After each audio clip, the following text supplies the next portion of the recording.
আল্লাযী খালাকানি ফাহুয়া ইয়াহদিন, আল্লাহ তিনি আমাকে সৃষ্টি করেছেন, তিনি আমাকে রাস্তা দেখান।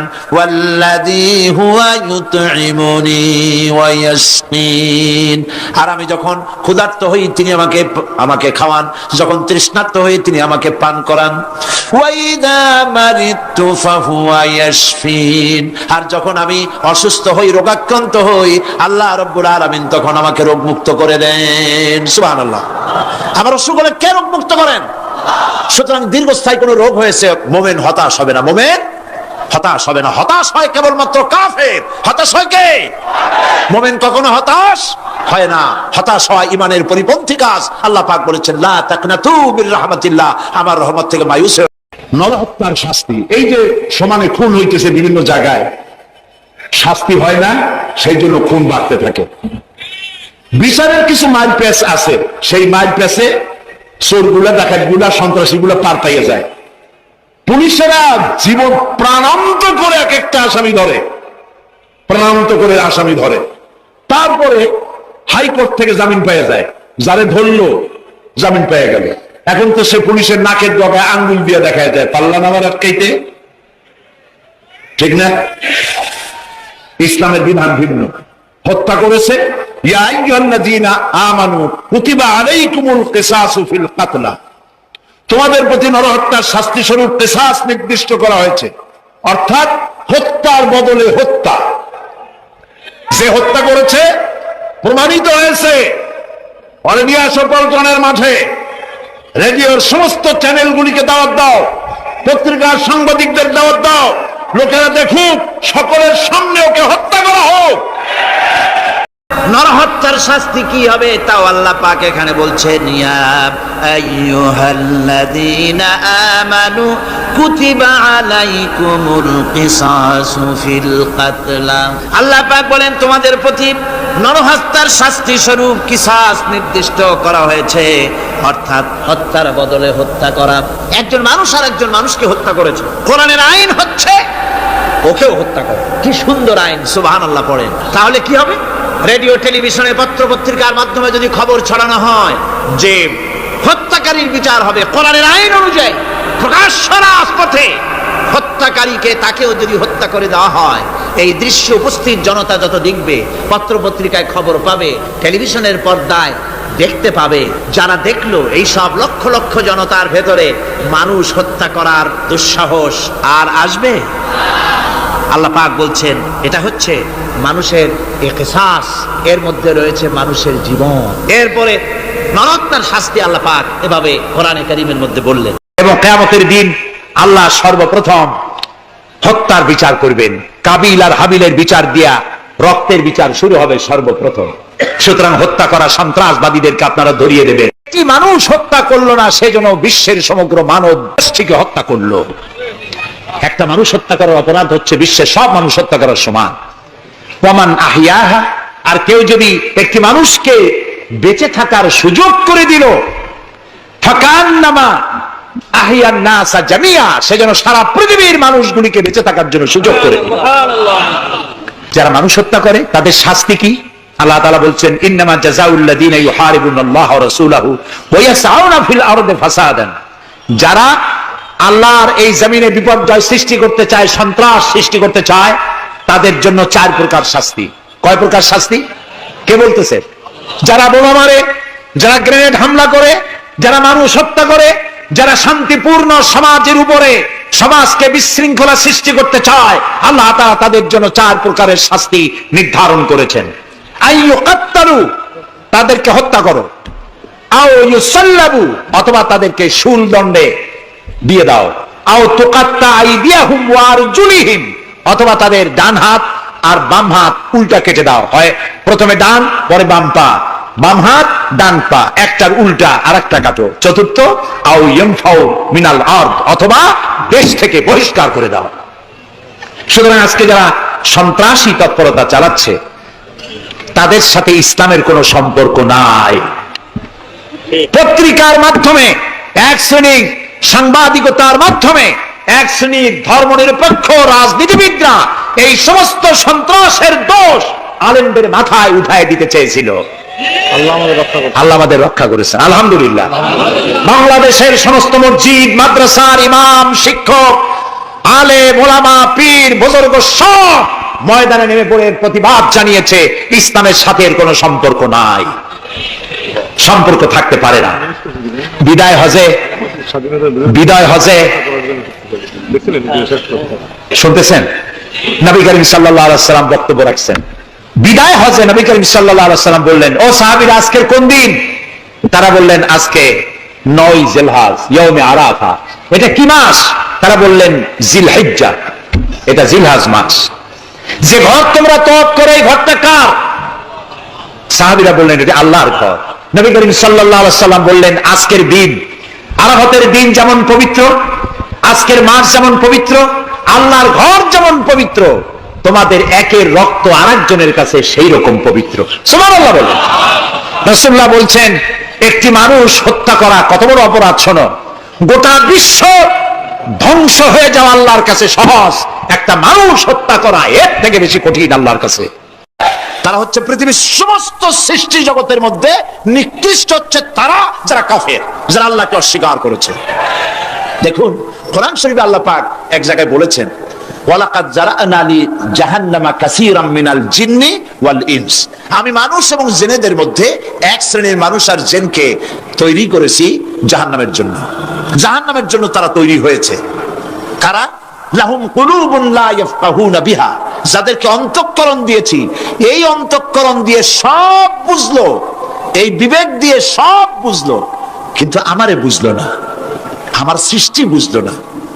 ওয়ালাহুম আয়ুনুন লা ইউবসিরুনা বিহা, তাদের চোখ দিছি কিন্তু চোখ দিয়ে সব দেখলো, আমার সৃষ্টি দেখে আমাকে চিনলো না। তাদের কান দিলাম, এ কান দিয়া সব শুনলো, কিন্তু মজলুম দুর্বলের ফরিয়াদ তাদের কানের মধ্যে ঢুকলো না। উলাইকা কাল আনআম, আল্লাহ পাক বলেন এগুলি হলো চতুষ্পদ। কি কোন আপনারা বলেন কি? জানোয়ার। কে বলতেছেন? আপনারা কি রাগ করতেছেন নাকি? আর রাগ করলে হবেটা কি?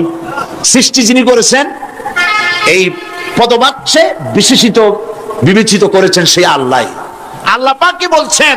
বিবেক দিলাম, আমাকে চিনলে না। চোখ দিলাম, আমার সৃষ্টি দেখে আমাকে উপলব্ধি করলে না, হেদায়েত পেলে না। কান দিলাম, হক শুনলে না। উলাইকা কালানাম, মালিক চেনো নাই, কাজী তুমি হচ্ছে চতুষ্পদ জানোয়ারের মতো। এ পর্যন্ত বললে না হয় হতো, কিন্তু আল্লাহ আরো একটু আগায় গেলেন। আল্লাহ পাক সামনে গিয়ে বললেন বাল হোক হাদাল, জানোয়ারের চাইতে নিকৃষ্ট। আমি এইটা বুঝি নাই, জানোয়ারের চাইতে নিকৃষ্ট আল্লাহ কইলেন কেন? পরে অনেক চিন্তা করে বুঝে আসলো। আল্লাহ পাক বলেছেন বুঝতে চেষ্টা করতে চাইলে আল্লাহ পাক বোঝার ব্যবস্থা করে দেন। সুবহানাল্লাহ। তো এটা কেন জানোয়ারের মতো হইল কেন? পরে চিন্তা করে দেখলাম যে বিষয়টা হচ্ছে মালিককে চেনা নিয়ে, আল্লাহকে চেনা নিয়ে। পশুতে কিন্তু মালিক চেনে, পশুতে মালিক চেনে। যেমন আপনারা বাড়িতে যদি কেউ কুকুর পোষেন, কুকুর পোষেন অনেকে, এই কুকুর পোষেন কেন? কুকুর পুষেছেন চোর ডাকাত যাতে বাড়িতে হামলা না করতে পারে, সেজন্য কুকুর পুষেছেন। গভীর রাত্রে মানুষের পায়ের আওয়াজ পাওয়ার সাথে সাথে কুকুর তার ভাষায় বিরাট গর্জন করে ওঠে, ঠিক কিনা? তার ভাষায় সে বলে, সে বলতে থাকে, তার ভাষায় সে বলে থাম, স্টপ, পরিচয় দে তুমি কে। এখন ওই লোকটা যদি মালিক হয়, বাড়ির মালিক, কুত্তার মালিক, তাহলে সে যখন বলে এই কুকুর একটা নাম রাখে, ডব্লু বল্টু কিছু একটা রেখে দেয়, তো কুত্তার নাম ধরে কুত্তারে ডাক দিল থাম। কুত্তা তখন বোঝে আমি তো ভুল করছি, এ তো আমার মালিক। কুত্তা তখন কাছে চলে যায়, গায়ে লেজ নাড়াইয়া গায়ে বুলাতে থাকে। লেজ নাড়ানো মানে কুত্তায় গ্রিন সিগন্যাল দিয়ে দিছে, আপনি যাইতে পারেন, আপনার কোনো অসুবিধা নেই বাড়িতে ঢোকার ব্যাপারে। তাহলে দেখা গেল কুত্তায় মালিক চেনে। কুত্তা কি করে? আবার যদি চোর আর ডাকাত আসে, তাহলে কুকুর ঘেউ করে ওঠার সঙ্গে সঙ্গে চোর বা ডাকাত আওয়াজ তো করতে পারবে না, তার মালিক জেগে উঠবে। দৌড়াতে গেলে আর উপায় নাই, কুত্তা আবার এখন আর লেজ নাড়বে না, চাম করে পড়বে এবং কামড়ায় ধরবে তার ঠ্যাং অথবা ঘাড়, ঠিক কিনা? তাহলে বোঝা গেল কুত্তায় শত্রুও চেনে, মালিকও চেনে। কিন্তু এক শ্রেণীর নাস্তিক, তথাকথিত এক শ্রেণীর বুদ্ধিজীবী যারা আল্লাহকে অস্বীকার করেছে, সব বুদ্ধিজীবী খারাপ তা না, কিছু বুদ্ধিজীবী তো নিশ্চয়ই ভালো, ঠিক কিনা বলেন? কিন্তু এক শ্রেণীর আছে যারা আল্লাহরে চেনে নাই, ওরা কিন্তু বাড়ির ওই গৃহপালিত ওই পশুর চাইতেও নিকৃষ্ট, বালহন আদাল জানোয়ারের চাইতেও নিকৃষ্ট। মালিককে চিনতে হবে। সেই মালিককে চেনার জন্য আল্লাহ রাব্বুল আলামিন কোরআনে কারীমের ভিতরে এই সূরাটির মধ্যে আল্লাহ পাক বলছেন আমার সাথে ব্যবসা করতে হবে, এবং প্রথম কাজ হচ্ছে আমাকে চেনা, আল্লাহকে চিনতে হবে। আল্লাহ আছেন তা বিশ্বাস করতে হবে। একটি কথার ভেতরে, একটি সত্য সূরার মধ্যে আল্লাহ পাক বিষয়টি ক্লিয়ার করেছেন। আল্লাহ পাক বলেছেন কুল হুয়াল্লাহু আহাদ। সূরাটি মুখস্থ আছে কিনা? পড়েন সবাই আমার সাথে, গলা ছেড়ে দিয়ে পুরুষের মতো। কুল হুয়াল্লাহু আহাদ আল্লাহুস সামাদ লাম ইয়ালিদ ওয়া লাম ইউলাদ ওয়া লাম ইয়াকুল লাহু কুফুয়ান আহাদ। আল্লাহ পাক বলেন, বলো হে নবী আপনি বলুন, আল্লাহ এক এবং একক, তিনি বেনিয়াস, কারো মুখাপেক্ষী তিনি নন, তিনি কাউকে জন্ম দেন নাই, তাকেও কেউ জন্ম দেয় নাই। আকাশ আর জমিনে আল্লাহ পাকের সমকক্ষ কেউ নাই। সুবহানাল্লাহ। এ হচ্ছে আমার আল্লাহ, এ হচ্ছে আমার আল্লাহ। কাউকে জন্ম দেন নাই, তিনিও কারো জন্মে হন নাই, তিনি কারো মুখাপেক্ষী নন, আকাশ আর জমিনে তার সমকক্ষ কেউ নাই। সুতরাং এই হচ্ছে আল্লাহ পাক, তার জাতকে, তার অস্তিত্বকে মানতে হবে, স্বীকার করতে হবে। এটা গেল এক নম্বর। দুই নম্বরের কথা হচ্ছে, যেহেতু ইমানের উপরে আমি ব্যাপক কথা আলোচনা করতে চাই ইনশাআল্লাহ, সেই জন্য খুব বেশি ব্যাখ্যা দিচ্ছি না। দুই নম্বরে হচ্ছে, আমি বলছিলাম কয়টা শর্ত? চারটে। এক নম্বর কি? আল্লাহর অস্তিত্ব। দুই নম্বরে হচ্ছে আল্লাহর গুণাবলী, গুণাবলীকে স্বীকার করা। পানিকে বিশ্বাস করতে হবে, পানি ডুবাই দিতে পারে, ভিজাইতে পারে, পানির এই ধর্ম সহকারে, এই শক্তি সহকারে পানিকে বিশ্বাস করতে হবে। পয়জনকে বিশ্বাস করতে হবে, তাকে পান করলে আমি মরে যেতে পারি, সাপে দংশন করলে মরে যেতে পারি, সাপকে এভাবে বিশ্বাস করতে হবে। বাঘকে বিশ্বাস করতে পারে, হতে হবে যে সে যে কোনো মুহূর্তে আমাকে হামলা করতে পারে। প্রত্যেক জিনিসের শক্তি সহকারে, আগুন সে জ্বালাতে পারে, পোড়াতে পারে, এই শক্তি সহকারে বিশ্বাস করতে হবে। আল্লাহরে বিশ্বাস করবেন কিভাবে? আল্লাহর গুণাবলী সহকারে। বলেন, আল্লাহকে বিশ্বাস করবেন কিভাবে? তার গুণাবলী সহকারে বিশ্বাস করতে হবে। শুধু যদি বলেন আল্লাহরে বিশ্বাস করি, হবে না। আল্লাহর গুণ সহকারে বিশ্বাস করতে হবে। এক নম্বর গুণিত হচ্ছে আল্লাহ হচ্ছেন খালিক, তিনি হচ্ছেন স্রষ্টা। আল্লাহকে আমার স্রষ্টা, আমার রব, গোটা বিশ্বের রব, বিশাল আকাশের মালিক, জমিনের মালিক, বিস্তীর্ণ পৃথিবীর মালিক, সব কিছুর একচ্ছত্র মালিককে, আল্লাহ পাককে স্রষ্টা হিসেবে মানতে হবে। তিনি সৃষ্টি করেছেন, তিনি রব, তিনি সৃষ্টি করেন, তিনি প্রতিপালন করেন, তিনি পূর্ণতায় পৌঁছে দেন, এই হিসাবে তিনি তাকে বিশ্বাস করতে হবে। গোটা সৃষ্টিকে প্রতিপালন করার জন্য পানি দরকার। এই পানির বন্দোবস্ত কে করেছেন? বলেন, কে করেছেন? এই পৃথিবীর 4 ভাগের 3 ভাগ কি? বলেন কি? পানি। আর 1 ভাগ স্থল। এই অতিরিক্ত পানি যে আল্লাহ বানালেন, 3 ভাগ পানি 1 ভাগ স্থল, এ পানি কি খামোখা বানিয়েছেন? না। এই পৃথিবীকে বাঁচায় রাখার জন্যই আল্লাহ পাক পানি বানায় রেখেছেন, অতিরিক্ত পানি বানাইছেন। আবার ওই পানি সব জায়গায় পৌঁছতে পারবে না বলে আল্লাহ বিরাট জলাধার বানিয়েছেন, সমুদ্র, মহাসমুদ্র, বিরাট বিরাট দরিয়া, এতে পানি সব জায়গায় পৌঁছবে না বলে আল্লাহ পাক আবার খাল বানিয়েছেন, নদী বানিয়েছেন, বিল বানিয়েছেন, হাওর বানিয়েছেন। পানি মাটির পরতে পরতে আল্লাহ পাক পানি রেখে দিয়েছেন। সুবহানাল্লাহ। তারপরে ফোঁটা ফোঁটা পানি দিয়ে কোথায় কোথায় শুকনা একটা বালুকণা আছে, তাকেও খুঁজে বার করে পানি দিয়ে আল্লাহ পাক সিক্ত করে দেন, ভিজায় দেন। এ হচ্ছে আল্লাহ। তার এই প্রতিপালনের শক্তি সহকারে, গুণ সহকারে তাকে বিশ্বাস করতে হবে। সবকিছুর স্রষ্টা তিনি, মালিক তিনি। ওই আল্লাহ রাব্বুল আলামিন, তার গুণাবলী সহকারে বিশ্বাস করতে হবে। তার গুণ হচ্ছে তিনি খালিক, তিনি মালিক, তিনি রাজ্জাক, সকলের খাবার তিনি পৌঁছান। কারো খাবার তিনি, পৃথিবীতে যত প্রাণী তৈরি করেছেন সকলের খাবারও তিনি তৈরি করে দিয়েছেন। আল্লাহ পাক বলেছেন, ওয়া মা মিন দাব্বাতিন ফিল আরদি ইল্লা আলাল্লাহি রিজকুহা। পৃথিবীর ভিতরে এমন কোন প্রাণী নাই, এমন কোন জীব নাই যার রিস্কের দায়িত্ব আমি আল্লাহ গ্রহণ করি নাই। সুবহানাল্লাহ। সকল প্রাণী জগতের খাবার কে তৈরি করেছেন? খাবার পৌঁছায়ছেন কে?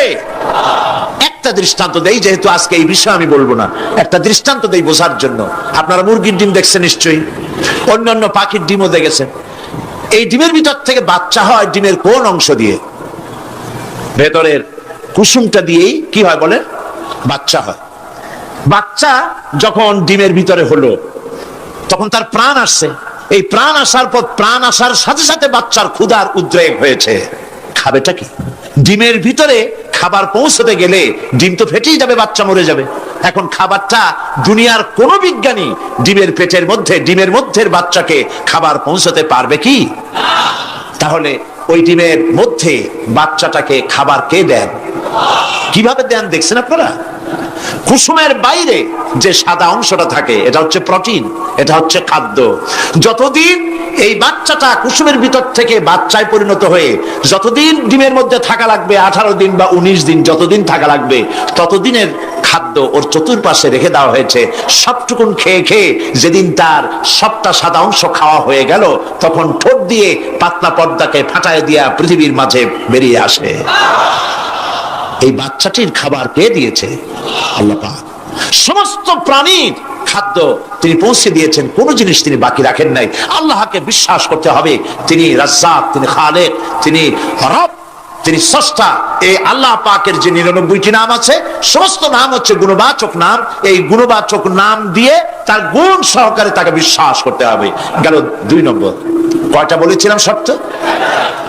3 নম্বর হচ্ছে আল্লাহ পাকের ক্ষমতা।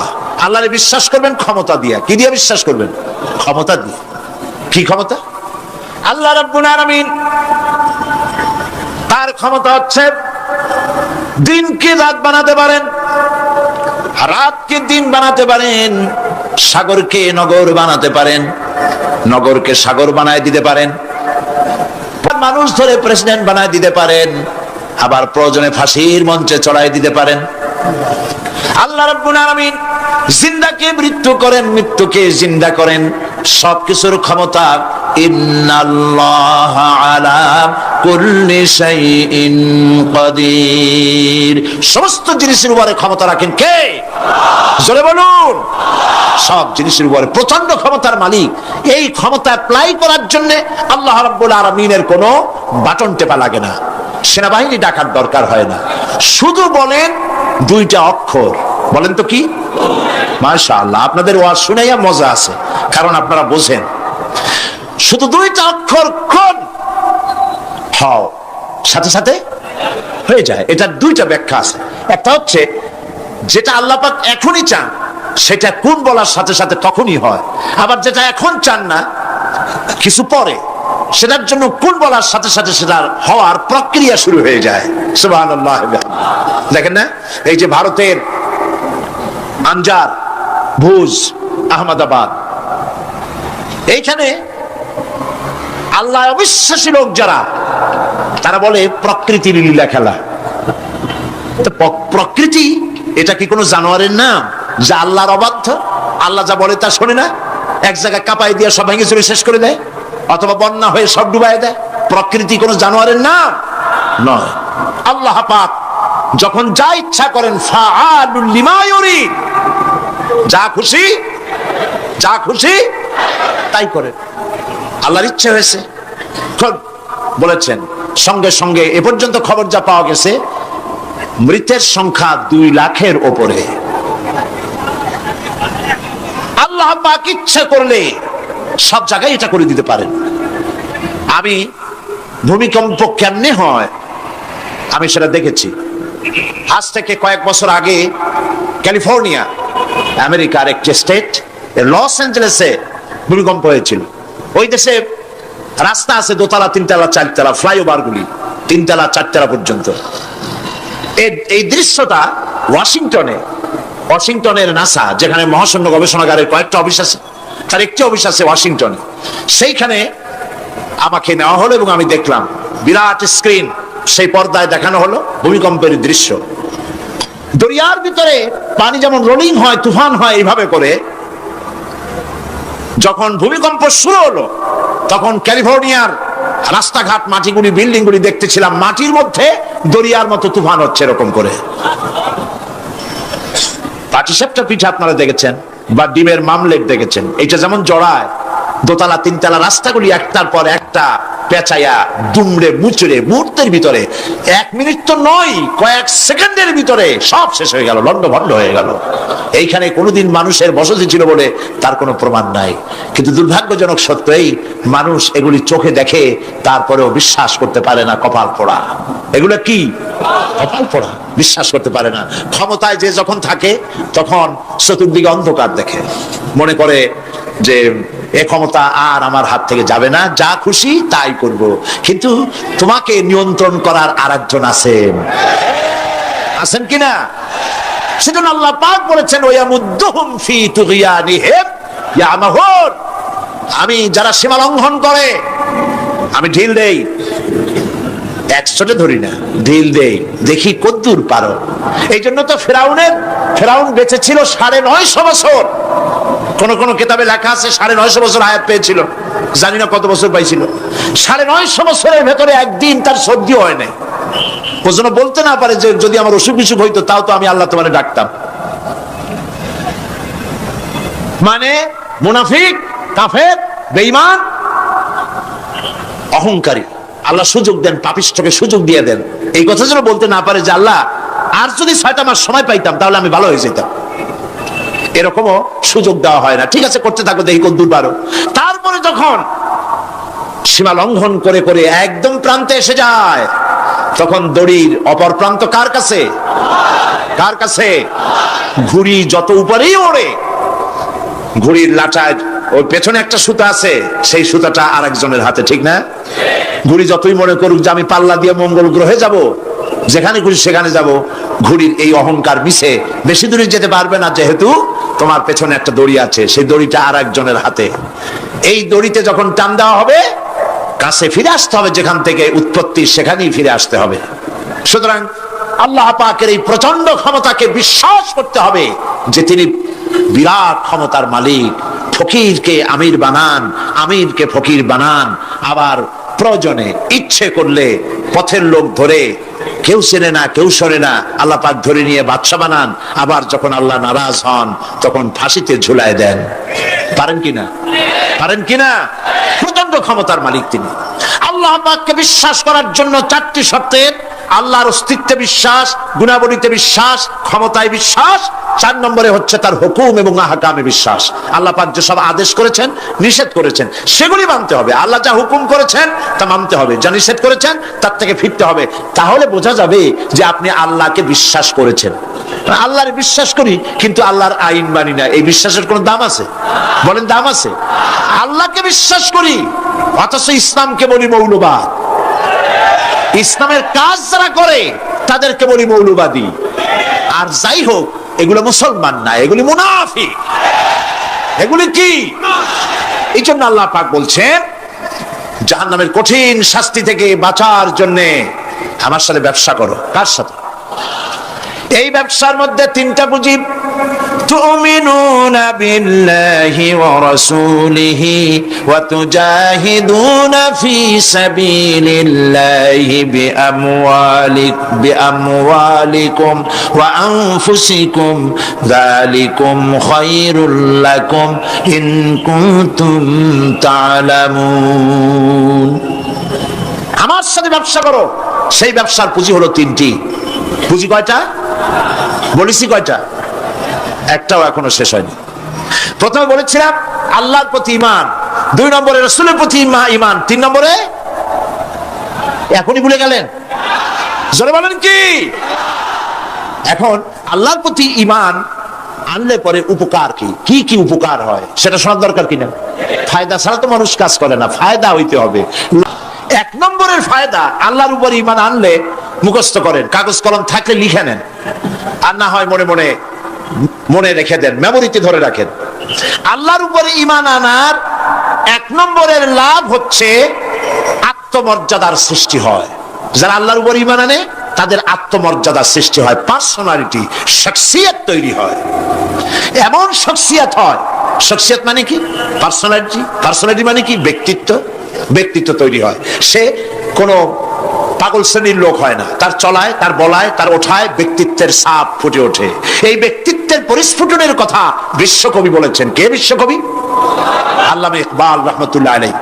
আল্লামা ইকবাল রহমতুল্লাহ আলাইহি তিনি বলছেন, খুদি কো কর ইতনা বুলন্দ, खुदी को कर इतना बुलंद कि हर तकदीर लिखने के पहले खुदा पूछे बंदे को बता तेरी रजा क्या है। নিজের ব্যক্তিত্বের পরিস্ফুটন এভাবে গড়ে তোলো, পার্সোনালিটি, শখসিয়ত এভাবে তৈরি করো যাতে আল্লাহ পাক তোমার তকদির লেখার সময় তোমারে জিজ্ঞেস করে, বান্দা তুই বল তোর তকদিরটা আমি কিভাবে লিখবো। সুবহানাল্লাহ বলেন। এটাই হচ্ছে ইমানের প্রথম কথা। ইমান জানে, তার মধ্যে মর্যাদার সৃষ্টি হয়, সে কোনো কিছুকে ভয় পায় না, আত্মমর্যাদা আসে। কারণ ইমান আনার আগে, খুব খেয়াল করুন, ইমান আনার আগ পর্যন্ত সে ভয় করত সাপকে, তাই সাপকে পূজা করত। সে ভয় পেত পাথরকে, তাই পাথর পূজা করত। সে ভয় পেত সূর্যকে, তাই সূর্যকে পূজা করত। সে ভয় পেত পানিকে, তাই পানি পূজা করত।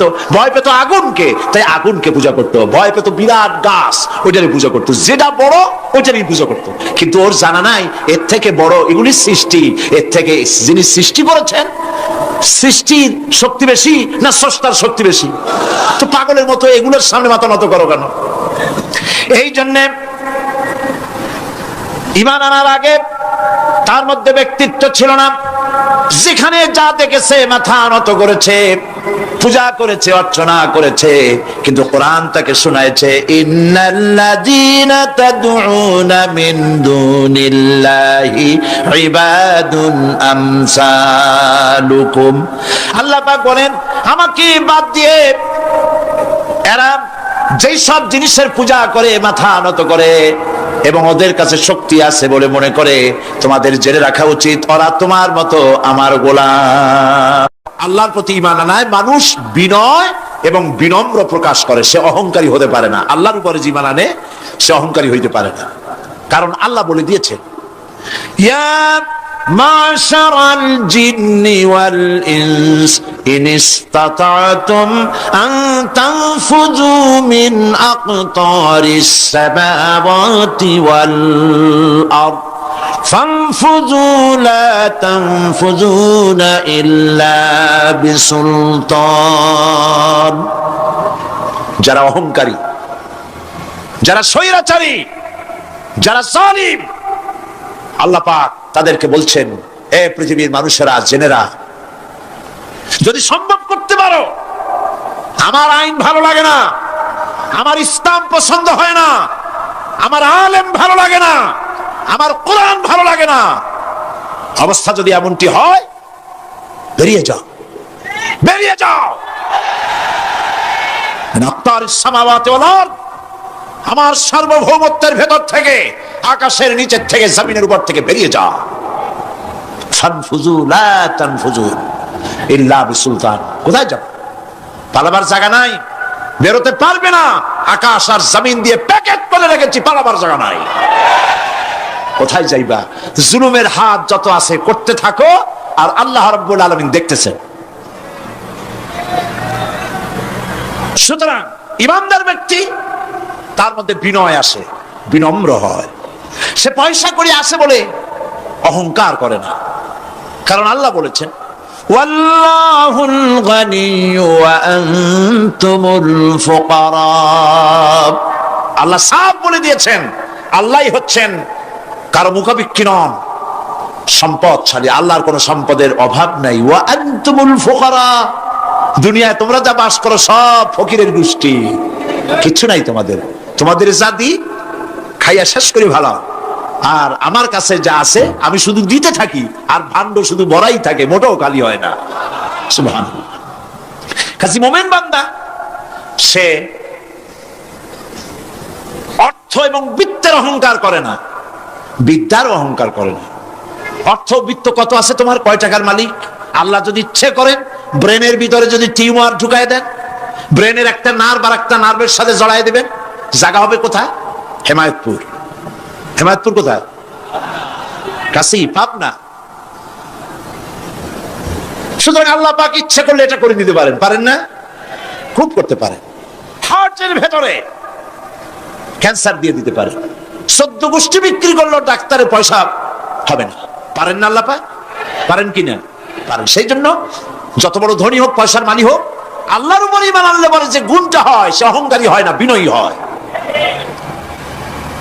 আল্লাহ রাব্বুল আলামিন কোরআনে কারীমের ভিতরে বলে দিয়েছেন, লিল্লাহি মা ফিস সামাওয়াতি ওয়া মা ফিল আরদ। যারা সামান্য একটু রাজত্ব পাইয়া ছোট্ট ছোট্ট একটা দেশের প্রেসিডেন্ট, প্রধানমন্ত্রী, কি হনুরে, এরকম একটা ভাব, আর্মি হাতে, বিডিআর হাতে, পুলিশ হাতে, যা খুশি তাই করি না। আল্লাহ পাক বলছেন, লিল্লাহি মা ফিস সামাওয়াতি ওয়া মা ফিল আরদ। আকাশ আর জমিনের একচ্ছত্র মালিকানা কার? চিল্লায় বলুন, আল্লাহ পাকের। সুতরাং তুমি মাতবাড়ি করে কদ্দুর পারবা? বেশি দূর যেতে পারবে না। গ্রামে গোয়াল আছে, গরু রাখে যে জায়গায়, ওই জায়গাটার নাম কি? গোয়াল। গভীর রাত্রে গরুর মালিক শুনতে পাচ্ছে গোয়াল ঘরে খুব শব্দ হচ্ছে। রাখালকে ডেকে বলছে, দেখতো কি কিসের শব্দ? ওই যে দেখে এসে জবাব দিচ্ছে যে গোয়ালে যে 7টার শিং মোটা, তার গুতার চোটে ওই গোয়ালের মধ্যে যত গরু আছে কেউ টিকতে পারতেছে না, খালি গুতাইতেছে সমানে। মালিক কয় যে দীর্ঘদিন থেকে দেখতেছি এটার গুতার চোটে সমস্ত গরুগুলি অস্থির হয়ে যাচ্ছে, যা একটা মোটা দড়ি দিয়া, খাট্ট একটা দড়ি দিয়ে খুঁটির সাথে জড়ায় বাঁধতে রাখ গলাটারে। মোটা একটা দড়ি দিয়া গলার সাথে, খুঁটির সাথে যদি বাঁধতে দেয়, এরপরে খালি ফোঁস করতে পারবে, গুতাইতে আর পারবে না।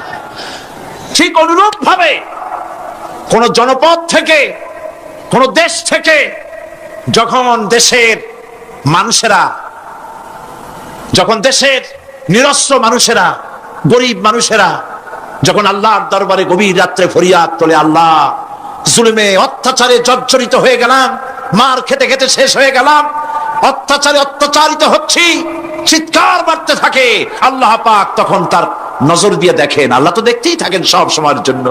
আল্লাহ পাক কার কারণে এগুলি হচ্ছে, আল্লাহ পাক টের পান। শিং কারো কারো মোটা হয়েছে, আজরাইলকে পাঠায় দেন, যাও খাটো দড়ি দিয়ে বাঁধতে থো। খাটো দড়ি কোনটা বুঝছেন? 3 হাত, 3 হাত কবর কোনটা? খাটো দড়ি দিয়ে বাঁধতে থো। সুতরাং কত বড় বড় রাজা বাদশাহ ক্ষমতা এলো, মানুষের উপরে জুলুম করলো, আল্লাহ পাক তার ইন্তেকাম নিয়েছেন। সেই আল্লাহ এখন আর নাই, নাউজুবিল্লাহ। সে আল্লাহ আছেন কিনা? পূর্ণ শক্তিতে বহাল কিনা? হুয়াল হাইয়ুল কাইয়্যুম। এমন অবস্থা নয় যে বাংলাদেশে কি হচ্ছে আর আল্লাহ টের পাচ্ছেন না। কি বলেন? আল্লাহ রাব্বুল আলামিন বলেন, লা তাখুযুহু সিনাতুন ওয়ালা নাওম। ঘুম নাই, তন্দ্রা নাই। কার? ঘুমানো না, তন্দ্রাও জান না। তন্দ্রা কারে কয়? জি, ঝিমটি, জিমানি, যাই বলেন আপনারা বুঝে নিন। ওই যে বসে বসে এরকম করে, আল্লাহ ওরকমও করেন না। ঘুমো নাই, তন্দ্রা। হযরত মুসা আলাইহিস সালাম বলছিলেন যে আল্লাহ তুমি নাকি ঘুমাও না। মুসা আলাইহিস সালাম তো খুব আদরের নবী, আল্লাহ পাকের খুব আদরের নবী, দারুণ আদর। আল্লাহ পাক বলছেন, মুসা আমি তোমারে আমার জন্য বানাইছি। সুবহানাল্লাহ। কোরআন শরীফে আছে, আল্লাহ পাক বলছেন, মুসা আমি তোমারে আমার জন্য বানাইছি। তোমাকে যখন তোমার মা দরিয়ায় ভাসায় দিয়েছিল, আমি তোমার বাক্সর দিকে তাকাইছিলাম। সুবহানাল্লাহ। আল্লাহ যদি বলেন আমি তাকাইছিলাম, সুবহানাল্লাহ। তোমারে আমার জন্য বানাইছি। সুতরাং হযরত মুসা আলাইহিস সালাম তিনি বলছেন আল্লাহ পাককে খুব আদরের নবী, তো আল্লাহ তুমি নাকি ঘুমাও না? আল্লাহ কয় তুমি বিশ্বাস করো না? হযরত মুসা আলাইহিস সালাম বললেন, আল্লাহ অবশ্যই বিশ্বাস করি, তবে বুঝি না বিষয়টা কি, বুঝি না কেমনে না ঘুমাই পারে, বুঝি না। আল্লাহ আচ্ছা ঠিক আছে, তুমি যখন বিশ্বাস করছো তখন আর অসুবিধা নেই, বিশ্বাস না করলে মুসিবত ছিল। পয়গম্বর মানুষ, তাকে তো বলতেই হবে বিশ্বাস করি, তবে বুঝি না। আল্লাহ কয় ঠিক আছে, বিশ্বাস যখন করো আমি বুঝাই দেবো। নিয়ে আসো এক গ্লাস পানি। এক গ্লাস পানি নিয়ে আসলে, দাঁড়ায় থাকো। মুসা আলাইহিস সালামকে আল্লাহ বললেন পানি নিয়ে দাঁড়ায় থাকো। আর ঘুমের আল্লাহ করলেন মুসারে ধর। মুসা আলাইহিস সালামের ঘুম এসে গেল। ঘুমের আমেজে হাতটা শিথিল হয়ে গ্লাসটা পড়ে ভেঙে চুরমার হয়ে গেল। হযরতে মুসা আলাইহিস সালাম ভয় পেয়ে গেলেন। আল্লাহ পাক শোনায় দিলেন, ভয়ের কোনো কারণ নাই, একটা পরীক্ষার জন্যই দিলাম, তোমার বোঝার জন্যই দিলাম। তুমি যেমন এক গ্লাস পানি নিয়ে, একটা গ্লাস নিয়ে এক মুহূর্ত দাঁড়াতে পারলে না, ঘুম আসলো আর হাত থেকে পড়ে গ্লাসটা ভেঙে গেল। মুসারে তুমি বুঝে নাও, তুমি জেনে রাখো, তাম সৃষ্টি জগৎ তোমার আল্লাহ আল্লাহ রব্বুল আলামিনের হাতের মুঠার মধ্যে রয়েছে। আল্লাহ রব্বুল আলামিন যদি ঘুমায় যান, এই পৃথিবীর আকাশ এবং জমিনের সব ট্রাফিক কন্ট্রোল আল্লাহ পাক নিজেই করেন। যদি তিনি ঘুমায় যান, সব শেষ হয়ে যায়। বাংলাদেশে কি হচ্ছে, পৃথিবীর কোথায় কি হচ্ছে তা আল্লাহ দেখছেন না? চিল্লায় বলো, দেখছেন না? সে আল্লাহ রব্বুল আলামিন তিনি পরিষ্কার করে বলছেন, যারা নাকি মুমিন বান্দা তারা অহংকারী হয় না, ক্ষমতায় থাকুক ক্ষমতায় না থাকুক, কোন অবস্থাতেই অহংকারী হতে পারে না। আল্লাহ পাক শোনায় দিয়েছেন, যারা অহংকার করে তাদেরকে পরিষ্কার করে বলেছেন, ওয়ালা তামশি ফিল আরদি মারহান ইন্নাকা লান তাখরিকাল আরদা ওয়া লান তাবলুগাল জিবালা তুলা ওয়ালা তামশি ফিল আরদি মারহান। খবরদার, আমার জমিনের উপরে অহংকারের পদে বড় হেঁটো না। দেখছেন না কত আছে অহংকার করে হাঁটে, জমিনের উপরে জুতা পাই দিয়ে মচ মচ করে হাঁটতে থাকে। ওয়ালা তামশি ফিল আরদি মারহা ইন্নাকা লান তাখরিকাল আরদা। তুমি কি তোমার পদাঘাত দিয়ে আমার জমিনটারে ভাগাই দিতে পারবা? বলেন পারবে? যদি শক্তি থাকে দাও লাথি, তোমার ঠ্যাং ভাঙবে, মাটির কিচ্ছু। ওয়ালান তাখরিকাল আরদা মা, তুমি আমার এই জমিনটাকে ধসাই দিতে পারবে না। আল্লাহ রাব্বুল আলামিন আবার বলেন, ওয়া ইবাদুর রাহমানিল্লাযীনা ইয়ামশুনা আলাল আরদি হাওনা। আল্লাহর বান্দা যারা, সত্যিকারের বান্দা যারা, তারা দুনিয়ার বুকে বিনয়ের সাথে হাঁটে, মাথা নিচু করে বিনয়ের সাথে হাঁটে। সুবহানাল্লাহ আলহামদুলিল্লাহ। তুই আল্লাহর প্রতি ঈমানের সবথেকে বড় লাভ হচ্ছে আত্মমর্যাদা সম্পন্ন বানায়। ঈমান তাকে বিনয় এবং বিনম্র বানায়, অহংকারী বানায় না। আর অহংকার করে তুমি যাবা কই? কদ্দুর ক্ষমতা তোমার? আল্লাহ কোরআন শরীফের বহু আয়াত দিয়ে এই কথাগুলি বলেছেন।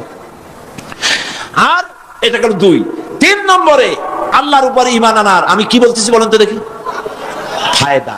আল্লাহর উপরে ঈমান আনার 3 নম্বরের ফায়দা হলো, মুমিন ব্যক্তির মধ্যে বীরত্ব এবং নির্ভীক ভাব তার মধ্যে এসে যায়। সে নিজে মুজাহিদ, সে বীর, সে কাপুরুষ নয়। সুবহানাল্লাহ। আল্লাহর উপর ঈমানের কারণে বীরত্ব এবং নির্ভীকতার প্রশিক্ষণ তার মধ্যে তৈরি হয়ে যায়। কারণ মানুষের সবচেয়ে বড় ভয় হলো মৌতের।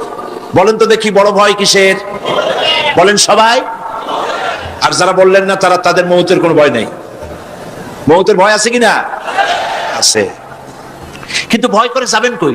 ভয় তো সেইটারে করা যায় যেটাকে ভয় করে এড়ানো যায়। এখন মৃত্যুকে ভয় করে আপনি কি এড়াইতে পারবেন? পারবেন? আল্লাহ পাক বলছেন, মুমিন নির্ভীক হবে, বীরত্বে পরিপূর্ণ হবে, কাপুরুষ হবে না, মৌতের ভয়তে পালায়ে বেড়াবে না। আল্লাহ পাক বলছেন, কুল ইন্নাল মাউতাল্লাযীনা তাফিররুনা মিনহু ফাইন্নাহু মুলাকীকুম। মরণ থেকে পালাও তুমি, মরণ তোমায় লইবে ঘিরি, যদিও সুদূর আকাশ পানে, লুকাও সেথায় লাগিয়ে সিঁড়ি। এ মহারোগের চিকিৎসক নাই, নাই সে ঔষধ জগতে, খুঁজিয়া কাতর হইলে কি হবে, পারিবে না তারে ফিরাতে। মৃত্যু যখন তোমার এসে যাবে, তোমাকে মৌতের হাত থেকে কেউ রেহাই দিতে পারবে না। মৃত্যু তোমার হবেই। সুতরাং মৌত যখন হবে, তখন তাকে ভয় করে তো কোনো লাভ নাই। আর মৃত্যু কোথায় হবে, কখন হবে, আমরা কেউ জানি না। জানেন? ওমা তাদরি নাফসুম বিআইয়ি আরদিন তামুত। কোন মাঠে, কোন ময়দানে, কখন মৌত হবে কারো জানা নাই। এই গত নভেম্বর মাসের শেষ দিকে আমি লন্ডন সফর করেছিলাম। এক ভাইয়ের কাছে শুনলাম, আমি অবাক হয়ে গেলাম। তিনি পত্রিকা দেখে আমাকে বলেছেন, এক লোক 8 তলা বিল্ডিং এর ছাদের উপরে পড়ে গেছে। 8 তলা বিল্ডিং এর ছাদের উপর থেকে পড়িয়া তার কিচ্ছু হয়নি, হাত পাও ভাঙে নাই, মরেও নেই, খালি কিছু চামড়া টামড়া ছিঁড়ে গেছে। তাড়াতাড়ি অ্যাম্বুলেন্স আসছে, অ্যাম্বুলেন্সে তাকে নিয়ে গেছে, হসপিটালে নিয়ে যাবে চামড়াগুলো সেলাই করে দেওয়ার জন্য। অ্যাম্বুলেন্সে উঠাইয়া তাড়াতাড়ি অ্যাম্বুলেন্স আসছে। দরজা যেভাবে লাগাইছে দরজাটা ভালোভাবে লাগে নাই। দেখেন নাই মাইক্রোবাসে বা অ্যাম্বুলেন্সে অনেক সময় দরজা এরকম মারার পরে অনেক সময় লাগে না, যার জন্য ড্রাইভার বলে যে দরজাটা ভালো করে লাগায় নাই, ঠিক না? দরজাটা ভালো করে লাগে নাই। সামনে চলতে গিয়ে এই গাড়িটার ব্রেক কষতে হয়েছে ড্রাইভারের কোনো কারণে। যেই না ব্রেক কষেছে আর অমনি দরজা যেটা লাগছিল না ভালো করে দরজাটা খুলে গেল। আর রুগীটা 8 তলা কাছে পড়ছিল, ওইটা ছিল পাশে, সে ছিটকে গিয়ে রাস্তায় পড়লো। আর একটা বাস সামনের থেকে এসে মাটিতে তাকে চ্যাপ্টা করে দিয়ে চলে গেল। শুনিয়া আমার মুখ থেকে বেরিয়ে গেল আল্লাহু আকবার। বলেন আল্লাহু আকবার। কি আল্লাহ পাকের কি প্রচন্ড ক্ষমতা, কি ইচ্ছা তার। মৃত্যুর জন্য সময়ও লাগবে, জায়গাও লাগবে, দুটো জিনিস এক হতে হবে। আল্লাহর যাকে যে মৃত্যু দিবেন, মৃত্যুর জন্য সময় এবং জায়গা দুটোর কম্বিনেশন হতে হবে। 8 তলা থেকে পড়বে ঠিক, কিন্তু মরবে না। আজরাইল অপেক্ষা করতেছে রাস্তায়, বাস আসবে যখন। 8 তলা থেকে পড়লো, অবিশ্বাস্য ভাবে লোকটা বেঁচে গেল। আর হসপিটালে তার যাওয়া হলো না, গাড়ির দরজা খুললো, রাস্তা দিয়ে পড়লো, আজরাইল দ্রুত তার কাম সেরে চলে গেল। সুতরাং মুমিন ব্যক্তি আল্লাহর উপর ঈমান আনার কারণে দুর্জয় মনোবল সৃষ্টি হয়। কাপুরুষ জীবনে কয়েকবার মরে। সাইকেলের টায়ার বাস্ট হয়েছে শুনে বেহুশ হয়, তারপরে ট্রাকের টায়ার বাস্ট হয়েছে শুনলে কানের তারা ফেটে যায়, বোম বাস্ট হয়েছে আওয়াজ শুনে হার্ট ফেল করে, পাতিশিয়ালের ডাক শুনলে কোনো হুশই থাকে না। এই হচ্ছে কাপুরুষদের কাজ। আর ইমানদার ব্যক্তি এগুলি পরোয়া করে না। তার জানা আছে যে আমার নির্ধারিত সময়ের এক মুহূর্ত আগে আমার মৌত হবে না। তো মৌত যখন আমার জন্য অবধারিত, দুনিয়ায় আসছি যখন, মৌত যখন হবেই, সেই মৌত বিড়ালের মতো হোক তাকে চান, পাতিশিয়ালের মতো হোক তাকে চান। আমি তো বলি যে বিড়ালের মতো 500 বছর বেঁচে থাকার কোনো লাভ নাই, সিংহের মতো 5 মিনিট বাঁচুন। মির্জাফরের মতো 50 বছর বেঁচে থাকায় লাভ নাই, খালিদ বিন ওলীদের মতো, সিরাজউদ্দৌলার মতো বেঁচে থাকুন।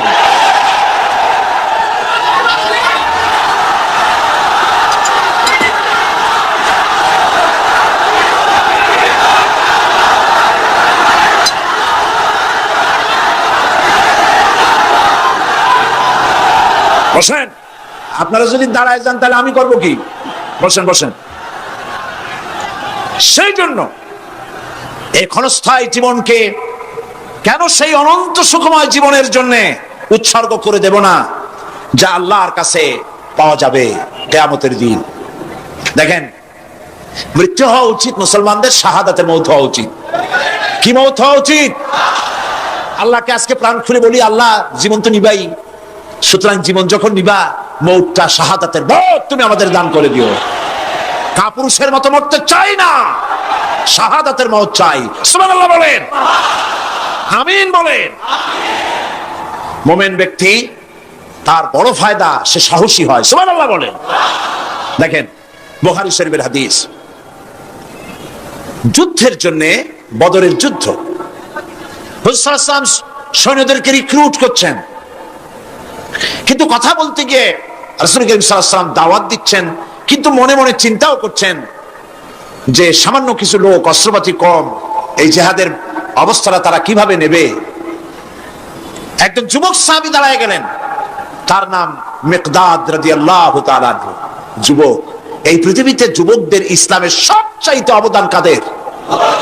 চিল্লায় বলো। যুবকদের অবদান সবচাইতে বেশি। হযরত মিকদাদ রাদিয়াল্লাহু তাআলা আনহু তিনি দাঁড়ায় গেলেন, তিনি বললেন, ইমদি বিনা ইয়া রাসূলুল্লাহ হাইসুমা তাশা। হাদিস, হে রাসূল, আপনি আমাদেরকে নিয়ে চলুন। কত সৈন্যতারা আসতেছে, কত অস্ত্র নিয়ে আসতেছে, এটা আমাদের ভাববার বিষয় নয়। আপনি আমাদের নিয়ে চলুন, হাইসুমা তেশা আয় হাইসুমা আমারাকাল্লাহ, আল্লাহ আপনাকে যেদিকে আমাদের নিয়ে যাইতে কয় আপনি সেই দিকে আমাদের নিয়ে চলুন। ইন্না লা নাকুলু লাকা কামা ক্বালা বনু ইসরাঈল লিমূসা আলাইহিস সালাম ইযহাব আনতা ওয়া রাব্বুকা ফাকাতিলা ইন্না হাহুনা কায়িদুন। অর্থাৎ হে রাসূল, আমরা বনী ইসরাইলের মতো বলবো না। শোনেন, আমরা বনী ইসরাইলের মতো বলবো না যে মুসা তুমি এবং তোমার আল্লাহ এই দুইজনে গিয়ে ফেরাউনের বিরুদ্ধে যুদ্ধ করো, আমরা যাবো না, আমরা এখানে বসে থাকবো। এই কথা আমরা বলবো না। আমরা মুসা আলাইহিস সালামের উম্মত নই, আমরা মুহাম্মদ সাল্লাল্লাহু আলাইহি ওয়াসাল্লামের উম্মত। বরং আমরা বলবো বাল ইযহাব আনতা ওয়া রাব্বুকা ফাকাতিলা ইন্না মাকুমা মুকাতিলুন। বরং আমরা বলবো আপনি চলুন, আমরা আপনার সাথে আল্লাহর হুকুম মাফিক লড়বো, জিহাদ করব। ততক্ষণ পর্যন্ত মা দামাত আইনুম মিন্না তাতাররাফ, যতক্ষণ পর্যন্ত আমাদের চোখের পাতা নড়তে থাকে ততক্ষণ আপনার সাথে থেকে কাফেরের বিরুদ্ধে লড়াই করে যাব। জীবনের পরোয়া তারা করেন নাই, জীবনের পরোয়া করেননি। হুজুর সাল্লাল্লাহু আলাইহি ওয়াসাল্লাম দারুণ ভাবে খুশি হয়ে গেলেন। হুজুর হেজিটেট ফিল করছিলেন যে এই সামান্য কিছু লোক, অস্ত্র নাই, পাতি নাই, এতগুলি লোকের বিরুদ্ধে যুদ্ধ করতে যাবে। যুবকের মুখে এই কথা শুনে হুজুর দারুণ খুশি হলেন। আল্লাহর নবী বললেন কুমু বিনা ইলা জান্নাতিন জান্নাতুন আরদুহা কারদিস সামাওয়াতি ওয়াল আরদ। ও সাহাবীরা, তোমাদের মনোভাব যখন এই, তোমাদের মানসিকতা যখন এই, চলো আমার সাথে বেহেশতের দিকে, সেই জান্নাতের দিকে যেই জান্নাত আল্লাহর আকাশ আর জমিনের চাইতে অনেক প্রশস্ত। চলো আমার সাথে বেহেশতে, সুবহানাল্লাহ, চলো আমার সাথে জান্নাতে। ফাকামা উমাইর বিন হামাম ওয়া কানা ইয়াকুলু আত-তামার। হযরত উমাইর নামক একজন যুবক দাঁড়ায় গেলেন এবং তিনি হাতে কতগুলি খরমা ছিল, সেই খরমাগুলি তিনি চিবোচ্ছিলেন। রাসূলুল্লাহর বক্তৃতা শুনতেছিলেন আর খরমা চাবাচ্ছিলেন। খরমা চাবান, বিচিগুলি ফেলে দেন, এভাবে করতেছেন, হাতে কতগুলো খরমা। হযরতে উমাইর বলছেন অকালা বাখ বাখ, অর্থাৎ আয় আযমাহু আয় আহসানাহু। হে রাসূল, আপনি কি সুন্দর কথা বললেন। আপনার সাথে লড়াই করতে যাব কাফেরদের বিরুদ্ধে, সেই লড়াই করলে এমন বেহেশত পাবো যে বেহেশত হবে আকাশ আর জমিনের চাইতেও প্রশস্ত। তাহলে ওয়াল্লাহি হাত্তা আকুলাহুন্না ইন্নাহা লাহায়াতুন তাবিলা, তাহলে আমার হাতে যে খরমাগুলি আছে এই সমস্ত খরমাগুলি খেতে গেলে কিন্তু অনেক সময় লেগে যাবে। এত সময় বেহেশতে যাওয়ার জন্য আমি তো তর সহ্য করতে পারবো না। ফারামাবিহিন্না, হাতের সব খরমা ফালাই দিলেন, যুদ্ধে ঝাঁপায় পড়লেন। অনেকক্ষণ কাফেরদের বিরুদ্ধে লড়াই করে হযরত উমাইর শাহাদাত বরণ করলেন। রাসূলুল্লাহ তার লাশের কাছে গিয়ে আঙ্গুল দিয়ে ইশারা করে বললেন ইন্নাকা মিন আহলিহা। উমাইর, তুমি যেই বেহেশতে যাওয়ার জন্য খরমাগুলি খাওয়ার সময় পাচ্ছিলে না, তাড়াতাড়ি করে খরমাগুলি হাত দিয়ে ফেলে দিয়েছিলে, আমি আল্লাহর রাসূল, আমি সাক্ষী দিচ্ছি অবশ্যই আল্লাহর সেই জান্নাত তোমার জন্য অবধারিত। মুমিন ব্যক্তি সে কখনো মৃত্যুর ভয়ে উদ্দেশ্য হাসিল থেকে চুপ করে বসে থাকে না। সে ভয় করে কেবলমাত্র কাকে? সে মৃত্যুর ভয়, মৃত্যু হবেই, এবং আমার জন্যে বিশ্বাস রাখতে হবে, আমার জন্যে যদি কোনো বুলেট এর উপরে আমার নাম লেখা থাকে, পৃথিবীর সমস্ত মানুষ আমাকে পাহারা দিয়ে সেই বুলেট থেকে আমাকে রক্ষা করতে পারবে না। আর যদি কোনো বুলেটে আমার নাম লেখা না থাকে, সারা পৃথিবীর সমস্ত মানুষ বৃষ্টির মতো গুলি বর্ষণ করলেও একটি গুলিও আমাকে বিদ্ধ করতে পারবে না। এটার নাম হলো ঈমান। এটার নাম কি? এই ঈমান পেলাম কোথায়? কোথায় পেলাম? কোরআন শরীফে। কোথায় পেয়েছে? আল্লাহ রাব্বুল আলামিন বলেন ওয়ামা হুম বিদাররিনা বিহি মিন আহাদিন ইল্লা বিইজনিল্লাহ। একথা সুস্পষ্ট, আল্লাহর অনুমতি ব্যতিরেকে বান্দার কোনো ক্ষতি সাধন কেউ করতে পারে না। জোরে বলেন সুবহানাল্লাহ। কেউ কারো কোনো ক্ষতি করতে পারবে না। যেটা ক্ষতি যদি কিছু থাকে কিসমতে, ওটা তো মুকদ্দার ছিল, তকদির ছিল, সেটাই হবে, এর বাইরে কিছুই হবে না। সুতরাং মুমিন ব্যক্তি সে সাহসী হবে, সে কখনো চিন্তা করবে না মৃত্যুর ভয়ের, উদ্দেশ্য হাসিলের জন্য হয় শরীরের পতন, না হয় মন্ত্রের সাধন, ডু অর ডাই, সে আল্লাহর জন্য তার জীবন দিতে প্রস্তুত থাকবে। কারণ আল্লাহ রাব্বুল আলামিন বলেছেন, ইন্নাল্লাহা আশতারা মিনাল মুমিনিনা আনফুসাহুম ওয়া আমওয়ালাহুম বিআন্না লাহুমুল জান্নাহ। আল্লাহ পাক বলেন, আমি আমার মুমিনের জান আর মালকে আমি খরিদ করে নিয়েছি, বিনিময়ে আমার বান্দাকে আমার জান্নাত দান করে দিয়েছি। জোরে কোন সুবহানাল্লাহ। মুমিনের জান আর মালকে নিয়েছেন, বিনিময় কি দেবেন? জান্নাত দান করে দিবেন। এটা হলো মুমিনদের আল্লাহর প্রতি ঈমান আনার জন্য 3 নম্বরের কোয়ালিটি। 4th নম্বরে আল্লাহর উপর ঈমান আনলে 4 নম্বরের যে ফায়দাটা, সে ফায়দা হচ্ছে আশাবাদ এবং মানসিক প্রশান্তি। আল্লাহর প্রতি একটা নির্ভরতা এবং আশার সৃষ্টি হয়ে যায়, সে কখনো নিরাশ হয় না। কারণ একটা মানুষ পাপ করলো, চুরি করেছে, ডাকাতি করেছে, জেনা করেছে, হত্যা করেছে, শয়তানি করেছে, বদমাশি করেছে, সব করেছে, এখন শয়তান তাকে ওয়াসওয়াসা দিতে পারে। সেই জন্য আল্লাহ রাব্বুল আলামিন বলেছেন, লা তাকনাতু মির রাহমাতিল্লাহ, বান্দারে আমার রহমত থেকে নিরাশ হয়ে যেও না। আল্লাহর রহমত, বান্দা তোমার গুনাহ কতটুকু? তোমার গুনাহ যদি হয় পাহাড় সমান, আমার রহমত আকাশ সমান।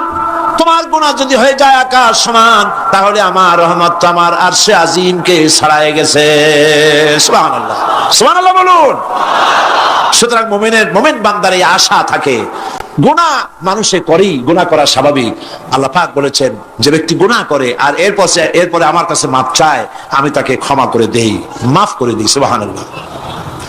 সুতরাং ইমানদার লোকদের আশা হয়, দুরারোগ্য ব্যাধি তাকে ধরেছে, সে হতাশ হবে না, মরে যাওয়ার জন্য প্রতীক্ষায় সে সময় গুনবে না, বরং তার মনের মধ্যে আশার সঞ্চার হবে, আমার রোগ আল্লাহ ভালো করে দিতে পারেন না? আমাদের জাতির পিতা কি নাম কি? হযরত ইব্রাহিম আলাইহিস সালাম। কোরআন শরীফের ভিতরে তার কথা আল্লাহ পাক কোট করে দিয়েছেন। আমাদের জাতির পিতা হযরত ইব্রাহিম আলাইহিস সালাম বলেছেন, আল্লাযী খালাকানি ফাহুয়া ইয়াহদিন। আল্লাহ তিনি আমাকে সৃষ্টি করেছেন, তিনি আমাকে রাস্তা দেখান। ওয়াল্লাযী হুয়া ইউতঈমুনি ওয়া ইয়াসকিন। আর আমি যখন ক্ষুধার্ত হই তিনি আমাকে খাওয়ান, যখন তৃষ্ণার্ত হই তিনি আমাকে পান করান। ওয়া ইযা মারিতু ফাহুয়া ইয়াশফিন। আর যখন আমি অসুস্থ হই, রোগাক্রান্ত হই, আল্লাহ রব্বুল আলামিন তখন আমাকে রোগ মুক্ত করে দেন। সুবহানাল্লাহ। আমার অসুখ হলে কে রোগ মুক্ত করেন? সুতরাং দীর্ঘস্থায়ী কোনো রোগ হয়েছে, মুমিন হতাশ হবে না, মুমিন হতাশ হবে না। হতাশ হয় কেবলমাত্র কাফের। হতাশ হয় কে? মুমিন কখনো হতাশ হয় না। হতাশ হয় ইমানের পরিপন্থী কাজ। আল্লাহ পাক বলেছেন, লা তাকনাতু মির রাহমাতিল্লাহ, আমার রহমত থেকে মায়ুস হয়ো না। দেখেন হযরত আইয়ুব আলাইহিস সালামের কত বড় রোগ হয়েছে, শরীর পোকায় ধরেছে, জর্জরিত হয়েছে, দুর্গন্ধ হয়েছে, গ্রামের লোকেরা তাকে বের করে দিয়েছে, স্ত্রী পুত্র পরিজন সব চলে গিয়েছে। এমনকি জিহ্বায় যখন পোকা ধরল, হযরত আইয়ুব আলাইহিস সালাম আল্লাহ রাব্বুল আলামিনের দরবারে ফরিয়াদ করলেন, আন্নী মাসসানিয়াদ-দুররু ওয়া আনতা আরহামুর রাহিমিন। আয় আল্লাহ, আমি অসুস্থ হয়ে পড়েছি, আমি রোগাক্রান্ত হয়েছি, আর তোমার নাম রহমান রহিম, তুমি আমাকে রোগ মুক্ত করো। হযরত আইয়ুব আলাইহিস সালাম আল্লাহর দরবারে ফরিয়াদ করলেন, রব্বুল আলামিন সারা শরীরে পোকায় জর্জরিত হয়ে গেছে, এখন আমার জিহ্বায় পোকা ধরেছে, মাবুদ গো আমি তোমার কাছে ফরিয়াদ করি, আমার জিহ্বায় পোকা দিও না, কারণ জিহ্বাটাও যদি নষ্ট হয়ে যায় তাহলে তোমার মতো আল্লাহর জিকির আমি কি দিয়া করব। হযরত আইয়ুব আলাইহিস সালাম আল্লাহ পাকের কাছে যখন এ ধরনের ফরিয়াদ জানালেন, রব্বুল আলামিন তাকে তার রোগ মুক্ত করে দিলেন, তার স্ত্রী পুত্র সব আল্লাহ রব্বুল আলামিন ফিরাইয়া দিলেন। সুবহানাল্লাহ। সুতরাং মুমিন ব্যক্তি, কোরআন শরীফে সব আছে, কোরআনের মতো শ্রেষ্ঠ ওয়াজের কিতাব পৃথিবীতে আর শুধু বোঝার দরকার। বিপদে যত বড় বিপদ আসুক, কোন বিপদে মুমিন ধৈর্য হারাবে না। হযরত ইয়াকুব আলাইহিস সালামের ছেলে ইউসুফ আলাইহিস সালামকে যখন তিনি হারায় ফেললেন, তিনি অধৈর্য হয়ে গেছিলেন নাকি? অধৈর্য হন নাই। কারণ আমি আমার বক্তৃতার সূচনায় বলেছি, আমরা কল্যাণ বুঝি না, অকল্যাণও বুঝি না। কোন বিপদ আসতে পরে আমরা হয়রান হয়ে যাই, কিন্তু বিপদের মধ্যে কল্যাণ আছে আমরা তা বুঝতে পারি না। কথা বুঝে আসছে? হযরত ইউসুফ আলাইহিস সালামকে কুয়ার ভিতরে ফেলে দেওয়া হলো। 11 ভাই মনে করেছে কুয়ার ভিতরে ফেলে দিয়া ইউসুফ আলাইহিস সালামকে মেরে ফেললাম, কিন্তু তারা বোঝে নাই আসল কামটা কি হয়েছে। এটা তো কুয়া নয়, এটা একটা টানেল, এটা একটা সুড়ঙ্গ। একদিকে কেনান হলো তার এক মুখ, ওই সুড়ঙ্গের এক মুখ হলো কেনানের। কেনান ইউসুফ আলাইহিস সালামকে ফেলে দেওয়া হলো কুয়ার ভিতরে মারার জন্য, কিন্তু আল্লাহ পাকের ইচ্ছা ইউসুফ আলাইহিস সালাম মরবে না। এই টানেলের অপর প্রান্ত মিশরের সিংহাসনের টানেলের এপার দিয়া ইউসুফ আলাইহিস সালামকে ঢুকালেন, অপর প্রান্তে মিশরের সিংহাসনে ইউসুফকে আল্লাহ বসায়া দিলেন। হযরত ইয়াকুব ছেলের জন্য অধৈর্য হলেন না। যখন তিনি খবর পেলেন ছেলে বাগে খেয়ে ফেলেছে, তিনি তখন বলেছেন ফাসাবরুন জামিলুন আসাল্লাহু আইয়াতিয়ানি বিহিম জামিআ ইন্নাহু হুয়াল আলিমুল হাকীম। ফাসাবরুন জামিল, আমি উত্তম ভাবে ধৈর্য ধারণ করলাম এবং আমি বিশ্বাস করি আল্লাহ রাব্বুল আলামিন আমার হারানো সবকিছু আমাকে ফিরিয়ে দিবেন। বহু বছর পর যখন হযরত ইউসুফ আলাইহিস সালাম প্রেসিডেন্ট হয়েছেন মিশরের, 11 ভাই গেল সেখানে সাহায্য আনার জন্য। সেই ঘটনা তো শোনাবো না, এমনি বলে যাচ্ছি। এরপরে তিনি তাদেরকে পরিচয় দিলেন, ওরা ভয় পেয়ে গেল। তিনি বললেন ভয়ের কোনো কারণ নাই, লা তাসরিবা আলাইকুমুল ইয়াউম, আজকে আমি কোনো প্রতিশোধ তোমাদের নেব না। সুবহানাল্লাহ। এর নাম পয়গম্বর, এর নাম কি? আল্লাহর নবী। আমি আজকে কোনো প্রতিশোধ তোমাদের নেব না, তোমরা যাও। পিতার অবস্থা তিনি জানলেন, কাঁদতে কাঁদতে পিতার চোখ দুটো নষ্ট হয়ে গেছে। ইয়াকুব আলাইহিস সালাম, হযরত ইউসুফ আলাইহিস সালাম বললেন যাও। নিজের জামাটা খুললেন, গায়ের জামা খুলে বললেন ভাইরা আমার এই জামা নিয়ে যাও, আর আমার আব্বার চোখের উপরে এই জামাটা রেখে দিও। ছেলেরা যখন হযরত ইউসুফ আলাইহিস সালামের জামা নিয়ে মিশর থেকে রওনা করেছে, গল্প নয়, উপন্যাস নয়, আল্লাহ পাক এই কোরআন শরীফের সূরা ইউসুফে বলেছেন জামা নিয়ে মিশর থেকে রওনা করেছেন। কোথায় মিশর আর কোথায় কেনান? কেনানে বসে হযরত ইয়াকুব আলাইহিস সালাম বলছেন, তোমরা যদি আমাকে মতিভ্রম পাগল যদি মনে না করো তাহলে একটা কথা বলি, আমার নাকে এখন আমি ইউসুফের গন্ধ পেতেছি। তোমরা যদি আমাকে মতিভ্রম না করো তাহলে আমি বলি আমি কিন্তু ইউসুফের গন্ধ পেতেছি। সুবহানাল্লাহ। হযরত ইউসুফ আলাইহিস সালামের জামা এনে ভাইরা যখন হযরত ইউসুফের চোখের উপরে রেখে দিলেন, হযরত ইয়াকুবের দুটো চোখ সাথে সাথে আল্লাহ ভালো করে দিলেন। ফাসাবরুন জামিল, ধৈর্য ধরো। ইমানদার ব্যক্তি আশার উপরে তার জীবন বাঁচে, কারণ যত বড় বিপদ আসুক না কেন আশ্রয় পাওয়ার একটা জায়গা আছে, তার নাম হলো আল্লাহ। নাম কি? বলেন আল্লাহ। সবাই বলেন আল্লাহ আল্লাহ আল্লাহ আল্লাহ। হযরত ইউনূস আলাইহিস সালাম মাছটাকে গিলে ফেলে দিল, মাছটাকে গিলে মাটির অতল তলদেশে চলে গেছে। এত বড় বিপদ পৃথিবীর কোন মানুষের হতে পারে নাকি? বলেন, কি বলেন? মাছের পেটের ভিতরে জানালা নাই, দরজা নাই, বেরোবার কোনো পথ নাই, মাছ গেছে পানির অতল তলদেশ। আল্লাহ পাক কোরআন শরীফের ভিতরে মানুষকে শোনান, আল্লাহ ওয়াজ করছেন। সুবহানাল্লাহ বলেন। আল্লাহ পৃথিবীর মানুষকে ওয়াজ করছেন, দুনিয়ার মানুষকে শোনান। আমার ইউনূস তো ধৈর্য হারা হয় নাই। ওয়াজান্নুন إذ ذهب مغاضبا فظن أن لن نقدر عليه فنادى في الظلمات أن لا إله إلا أنت سبحانك إني كنت من الظالمين ফানাদা ফিজ যুলুমাত।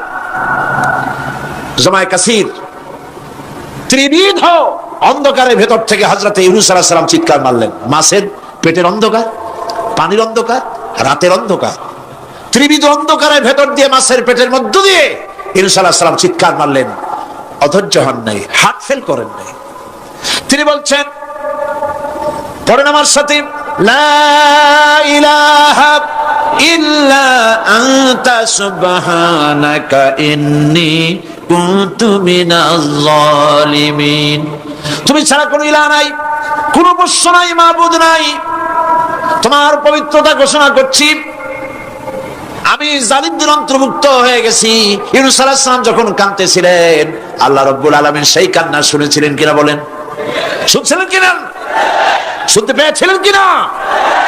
পানির ভিতরে কেউ শোনে নাই, মাছের পেটের ভিতরে ইউনূস আলাইহিস সালাম কিভাবে চিৎকার করছেন, মাছের পেটের ভিতরের আওয়াজ পানির ভিতরে কেউ শোনে নাই, জমিনের কেউ শোনে নাই, অন্তরিক্ষে কেউ শোনে নাই, সাত আকাশের ভিতরে কেউ শোনে নাই, কিন্তু আরশে আজিমের মালিক আল্লাহ রব্বুল আলামিন শুনতে পেয়েছেন। সঙ্গে সঙ্গে রব্বুল আলামিন জবাব দিলেন, ফাস্তাজাবনা লাহু ওয়া নাজ্জাইনাহু মিনাল গাম্মি ওয়া কাযালিকা নুনজিল মুমিনিন।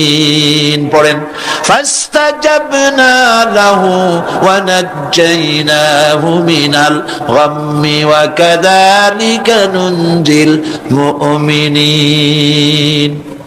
আমি ইউনূসের ডাকের জবাব দিলাম। কে বলতেছেন? বড় করে বলেন, কে বলছেন? আল্লাহ, সুবহানাল্লাহ। আপনারা কি ভয় পাইছেন? ভয় পেয়েছে মুসলমান? আল্লাহ রাব্বুল আলামিন বলেন, আমি আমার ইউনূসের ডাকের জবাব দিলাম। শুধু জবাব দেই নাই, আমি ইউনূসকে তার মাছের পেটের ভিতর থেকে বাঁচাই দিলাম। মাছের পেটের মধ্যে বেদনা শুরু হয়ে গেল, এমন বেদনা হয়েছে মাছ এখন বমি না করে পারে না। কথা বুঝতে পেরেছ? মাছ এখন বমি না করে পারে না, পানির উপরে মাছ ভেসে উঠল। আল্লাহ কোরআন শরীফের ভিতরে বলছেন, মাছ সাতরায়া কিনারায় চলে গেল, ইউনূস আলাইহিস সালামকে বমি করে ফেলে দিল। ইউনূস আলাইহিস সালাম বেঁচে গেলেন। আল্লাহ পাক বলেন, শুধু ইউনূসকে বাঁচাইলাম না, বরং আমি সকলের জন্য আশার বাণী শোনাই, শোনো মুমিনেরা, ওয়া কাযালিকা নুজিল মুমিনিন। মুমিন বান্দা যারা, যত বড় বিপদ আসুক আমারে ডাকো, আমি বিপদ দিয়ে বাঁচাই দেব। সুবহানাল্লাহ, বিপদ থেকে আমি বাঁচাই দেব। আল্লাহ পাক বলেছেন, ফাইন্না মাআল উসরি ইউসরান, ইন্না মাআল উসরি ইউসরা। জেনে রাখো, দুঃখ এবং কষ্টের পরে রয়েছে সুযোগ সুবিধা, আর অসচ্ছলতার সাথে রয়েছে উদার সচ্ছলতা। যত বড় বিপদ আসছে, এই বিপদের পরে আল্লাহ পাক তার গোলামদের উপরে রহমত নাজিল করবেন ইনশাআল্লাহ। সুতরাং ইমানদার লোকেরা, তাদেরকে আল্লাহ পাক বলছেন, কোনো ভয় নাই, কোনো চিন্তা নাই, যত বড় বিপদে পড়ো আমারে ডাকো, আমি ডাকের সাড়া দিয়ে দেব। সবাই আল্লাহরে ডাকেন, সুবহানাল্লাহ ওয়ালহামদুলিল্লাহ লা ইলাহা ইল্লাল্লাহ।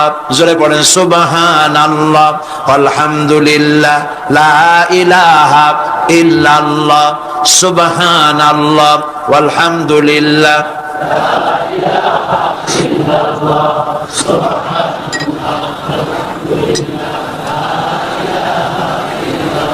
লা ইলাহা ইল্লাল্লাহ মুহাম্মাদুর রাসূলুল্লাহ।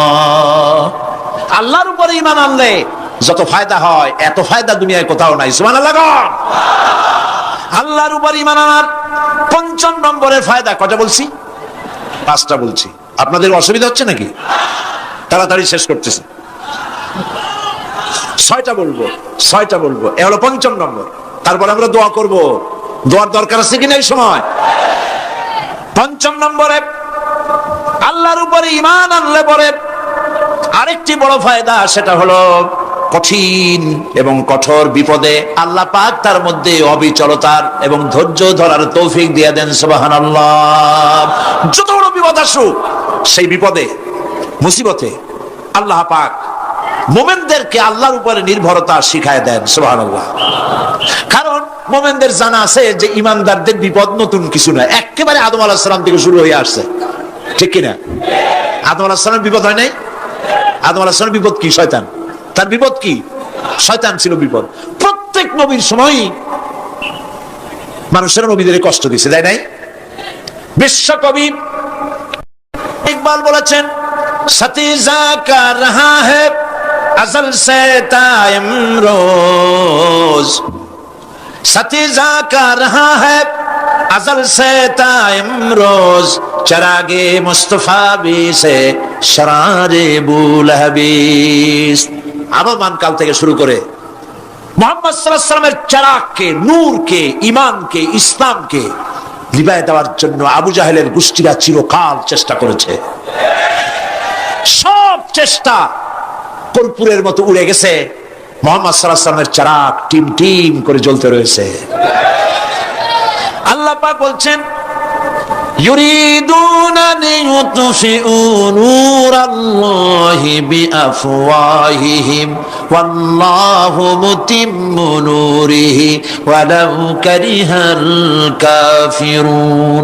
ওরা চায় মুখের ফু দিয়া, কারা?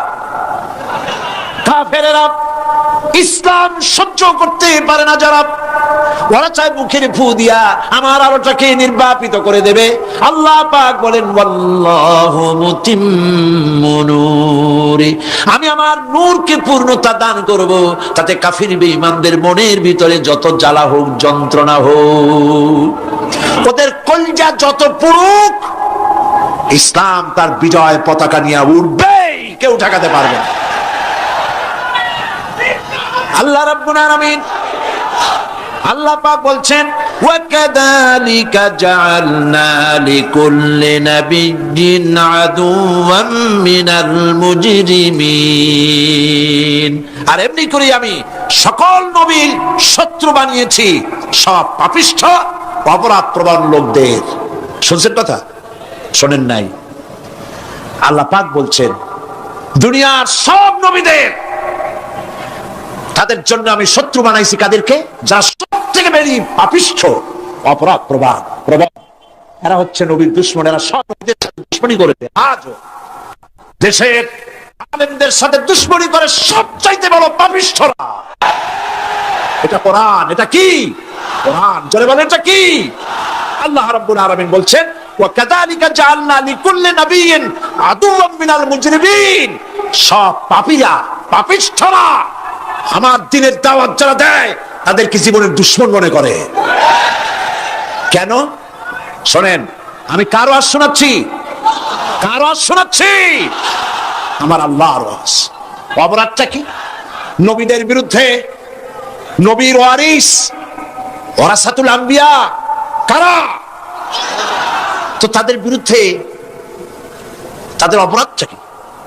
তাদের অপরাধ সম্পর্কে আল্লাহ নিজে বলেন, ওয়ামা নাকামু মিনহুম ইল্লা আন ইউমিনু বিল্লাহিল আজিজিল হামিদ।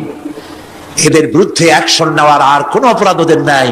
ওদের একমাত্র অপরাধ, ওরা আল্লাহর জমিনে আল্লাহর আইন প্রতিষ্ঠা করতে চায়। এটাই হচ্ছে অপরাধ। এই অপরাধে নবীদের শাস্তি হয়েছে, নবীরা মার খেয়েছেন, সাহাবায়ে কেরাম মার খেয়েছেন।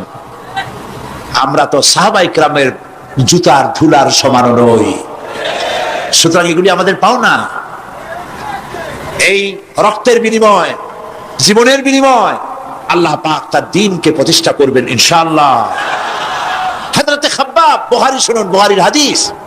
আমি কোনো কথা বানিয়ে বলি না, আমি লেখাপড়া করি, পড়াশোনা করি, চোখে দেখি, তারপরে কথা বলার চেষ্টা করি। বাজে গপ্প কিস্সা কাহিনী বলার অভ্যাস আমার কোনো কালে ছিল না, নাই।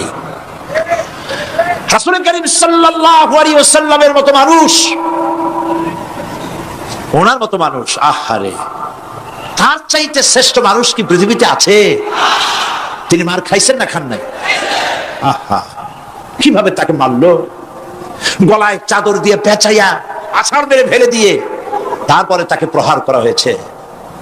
আবু জাহেল মেরেছে, বেহুশ হয়ে গেছেন হুজুর। হযরত হামজা তখনও কাফের ছিলেন। শিকার থেকে ফিরে এসে মুহাম্মদ সাল্লাল্লাহু আলাইহি ওয়াসাল্লামের অবস্থা দেখে পায়ের রক্ত মাথায় উঠে গেছে। আপন ভাইয়ের ছেলে, আর এমন ছেলে। চলে গেলেন আবু জাহেলের বাড়ি, বললেন, আবু জাহেল, তুই নাকি মুহাম্মদ সাল্লাল্লাহু আলাইহি ওয়াসাল্লাম মারছিস, কেন মারলি? তিনি তো ভালো কথাই বলেন, সব সময় বলেন সত্য কথা বলো, মানুষের উপকার করো, এতিমকে আশ্রয় দাও। এত সুন্দর সুন্দর ভালো ভালো কথা বলেন, তার মতো ভালো মানুষ তো দুনিয়ায় দেখি নেই। মানলি কেন? তুই কি মনে করছিস যে আব্দুল্লাহ মারা গেছে বলে এতিম হয়ে গেছে মুহাম্মদ সাল্লাল্লাহু আলাইহি ওয়াসাল্লাম? তোর মনে রাখা উচিত আব্দুল্লাহ মারা গেছে, হামজা মরে নাই।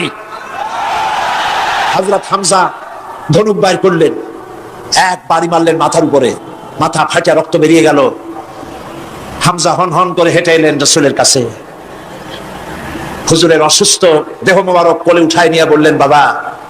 তার মস্তক মোবারক কোলে উঠায় দিয়ে বললেন, আমি আবু জাহেলের মাথা ফাটিয়ে রক্ত বের করে দিয়ে এসেছি, তুমি একটু খুশি হও। হুজুর বললেন, চাচা, কার মাথা ফাটাইছেন, কার রক্ত বের করেছেন, এই কথা বলে তো আমাকে আপনি খুশি করতে পারবেন না। তিনি বললেন, বাবা তুমি কি হলে খুশি হও?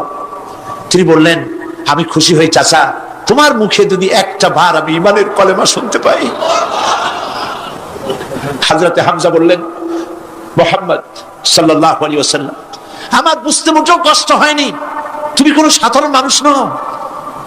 সাধারণ মানুষের প্রতিশোধে তুমি বিশ্বাসী হতে, খুশি হতে, প্রতিশোধে বিশ্বাসী হওনি। তুমি অবশ্যই আল্লাহর নবী। আমি আল্লাহকে সাক্ষী রেখে, আমি তোমাকে সাক্ষী রেখে ঈমানের কালেমা ঘোষণা করছি, লা ইলাহা ইল্লাল্লাহু মুহাম্মাদুর রাসূলুল্লাহ। ভাইরা আমার, আল্লাহর দ্বীন প্রতিষ্ঠার জন্য আমার নবীদেরকে কষ্ট করতে হয়েছে, সাহাবায়ে কেরামদেরকে কষ্ট করতে হয়েছে, আল্লাহর ওলিদেরকে, ইমাম আবু হানিফা রাহমাতুল্লাহ আলাইহিকে 8 বছর জেলের মধ্যে রাখা হয়েছিল। ইমাম আহমদ বিন হাম্বলকে চাবুক মেরে মেরে গায়ের গোশত আর চামড়া তুলে ফেলে দেওয়া হয়েছিল। তারপরেও তারা বাতিলের সামনে মাথা নত করে নাই। এর নাম হচ্ছে ইসলাম। এর নাম কি? বুখারীর হাদিস, হযরত খাব্বাব বিন আরিত রাদিয়াল্লাহু তাআলা আনহু, বুখারীতে হাদিসটা ভাবে এসেছে, ওয়ান খাব্বাব বিন আরিত রাদিয়াল্লাহু তাআলা আনহু আন্নাহু قال قال شكونا الى رسول الله صلى الله عليه وسلم وهو متوسد بردة له في ظل الكعبة। তিনি বললেন, আমরা রাসূলের কাছে গেলাম, যাই দেখি রাসূল করিম সাল্লাল্লাহু আলাইহি ওয়াসাল্লাম কাবা শরীফের ছায়ায় আরাম ফরমাচ্ছেন। আমরা কাছে গিয়ে বললাম, আলা তাস্তানসিরু লানা আলা তাদউ লানা ইয়া রাসূলুল্লাহ, হে রাসূল আপনি কি আমাদের জন্য দোয়া করবেন না? আমরা তো মার খেতে খেতে শেষ হয়ে গেলাম। আমাদের খাব্বাবকে, খুবাইবকে, আম্মারকে, সুমাইয়াকে মেরে শেষ করে দিল। ওরা আমাদেরকে না খাওয়ায় রাখে, সারা রাত খেতে দেয় না, ঘুমাতে দেয় না। তারা আমাদের বেলালকে মেরে মেরে রক্তাক্ত করে উত্তপ্ত মরুভূমির উপরে চিৎ করে শোয়ায়, বুকের উপরে পাথর চাপা দিয়ে রেখেছে। ওরা সাহাবায়ে কেরামদেরকে মারতেছে, না খাওয়ায় রাখতেছে। হুজুর আপনি কি আল্লাহর কাছে দোয়া করবেন না? এখনো কি দোয়ার সময় আসে নাই?